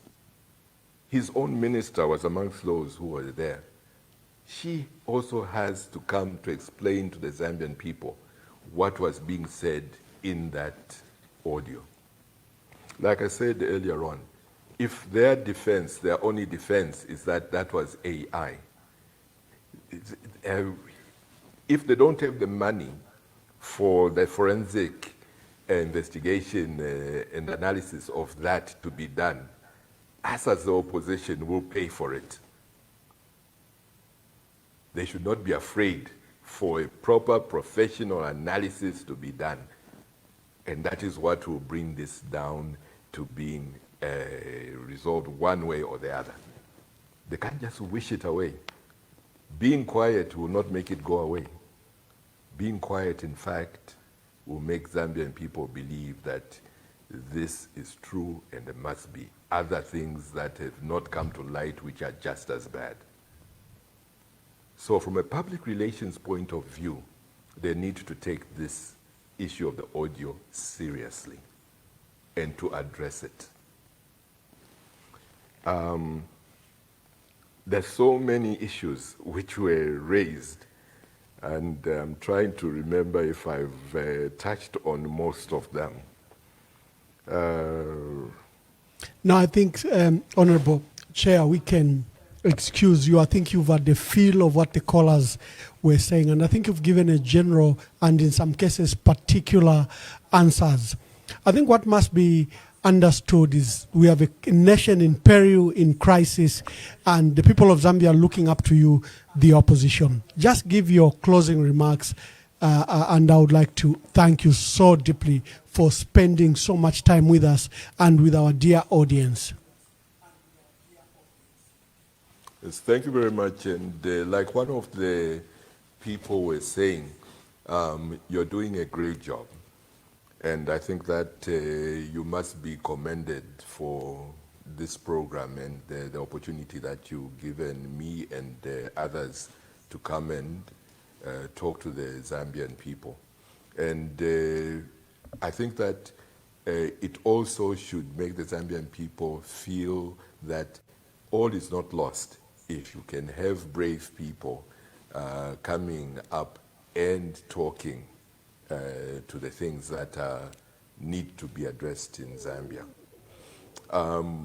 One of the callers talked about registration, and I think that that is very important, and I think that that is something that I must stress, that there is a need for us to be encouraging people to go and register as voters, to get their registration cards.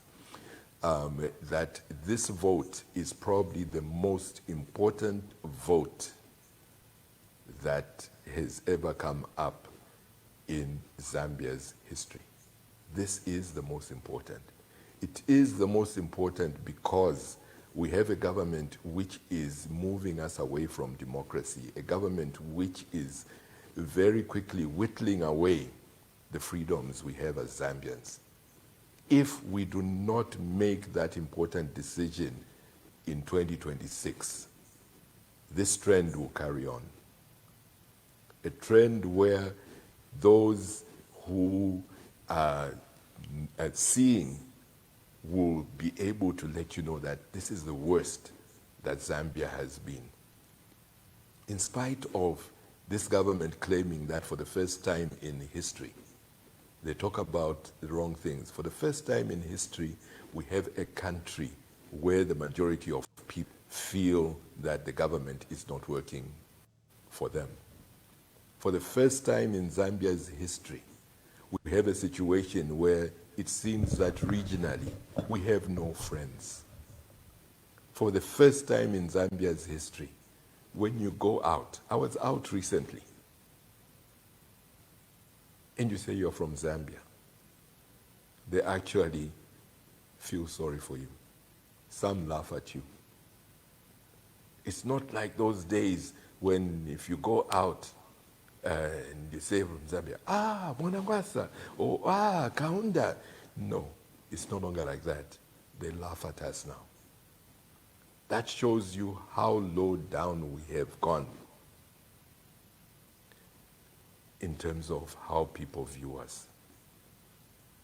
We need to bring Zambia back to where it was, a leader not only in the region, but in the world. That can be done if we do basic, decent things. Not where you have to end up with a situation where a special rapporteur of the United Nations comes out with that damning report, and instead of addressing it, you start trying to just rubbish the person, but don't address the issues that are raised in that report. That is the same as they're trying to do to the audio. Address those issues arising from that audio. I know that the Zambian people are watching. The Zambian people are intelligent. The youths are also watching. They're very intelligent. And they can see that this government made promises to them way back in 2021, and none of those promises have been met. Oh, thank you very much.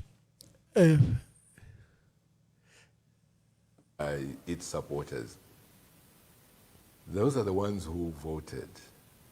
But as one of the people who called in said, a lot of people who were in support of them have now said they are disappointed. You heard the speakers themselves who were calling in. You have 25,000 miners in Mufumbwe who were brutalized. They have families and friends. So times that 25, perhaps by 10, that's 250,000. Do you think those Mufumbwe people are going to be voting for this government? You have the street vendors who were thrown out. There was about 30,000 street vendors in Lusaka. Their goods taken and everything. Again, times that by 10, that's 300,000. Do you think that they are still part of the 2.8 million? There are so many examples like that. So that 2.8 million, I can assure you, does not exist. It has been squandered. This government is on the way out. Thank you very much. Thank you, Chair, and thank you for the great opportunity you gave us, and thank you for your insights. And we wish you well in bringing together first the leadership in United Kwacha Alliance, and then you're reaching out to the other alliances like in Tonse, in Zambia We Want, and other who could even be outside any of these structures that you as the opposition are trying to put you together. I think as you saw from the callers, Zambians are looking up to the opposition. They are no longer debating whether President Hichilema should come back or not. So I'd like to thank you, and thank you for giving us this good opportunity. And to you, the callers, I'm grateful for your insistent calls and you calling across the world. You make this program what it is. Tomorrow, we have Honorable KBF tuning, who is going to give us a perspective from Zambia Must Prosper and their views in Tonse Alliance. We've lined up a lot of these leaders.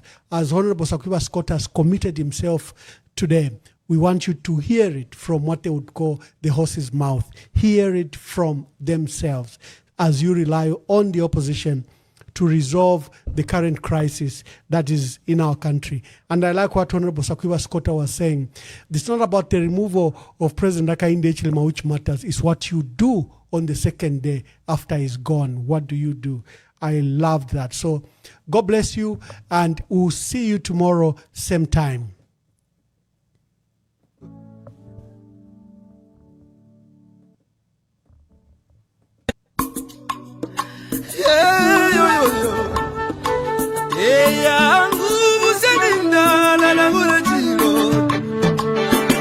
Oye, vos de tu libre na kuyalelo tevyo bayevi Amita pendwa ya vintu ifisume vyoto kula kuibukisha Tana depo chimo Wimbo wa temenu wa katongi Awazunga watita katongi na kula kuibukisha kateka Aibuku muna kapona Neseko siove pamenso Yangwa umebaya Iyaba Iyaba ume Iyaba ume Kateka wa wantu Twakulila Lelo twakulila Shika kukonke milimo shove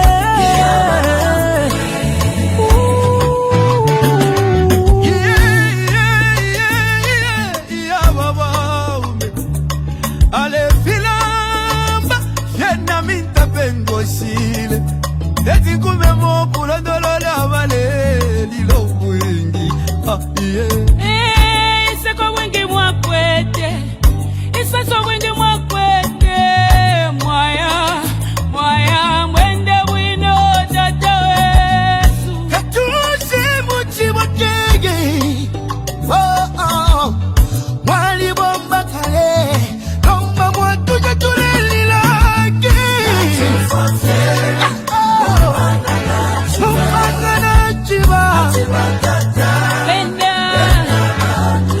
Upanga mwine Ole mwine Ine lalila Lalila Lalila Ya mama Ala nacho mwabye Mama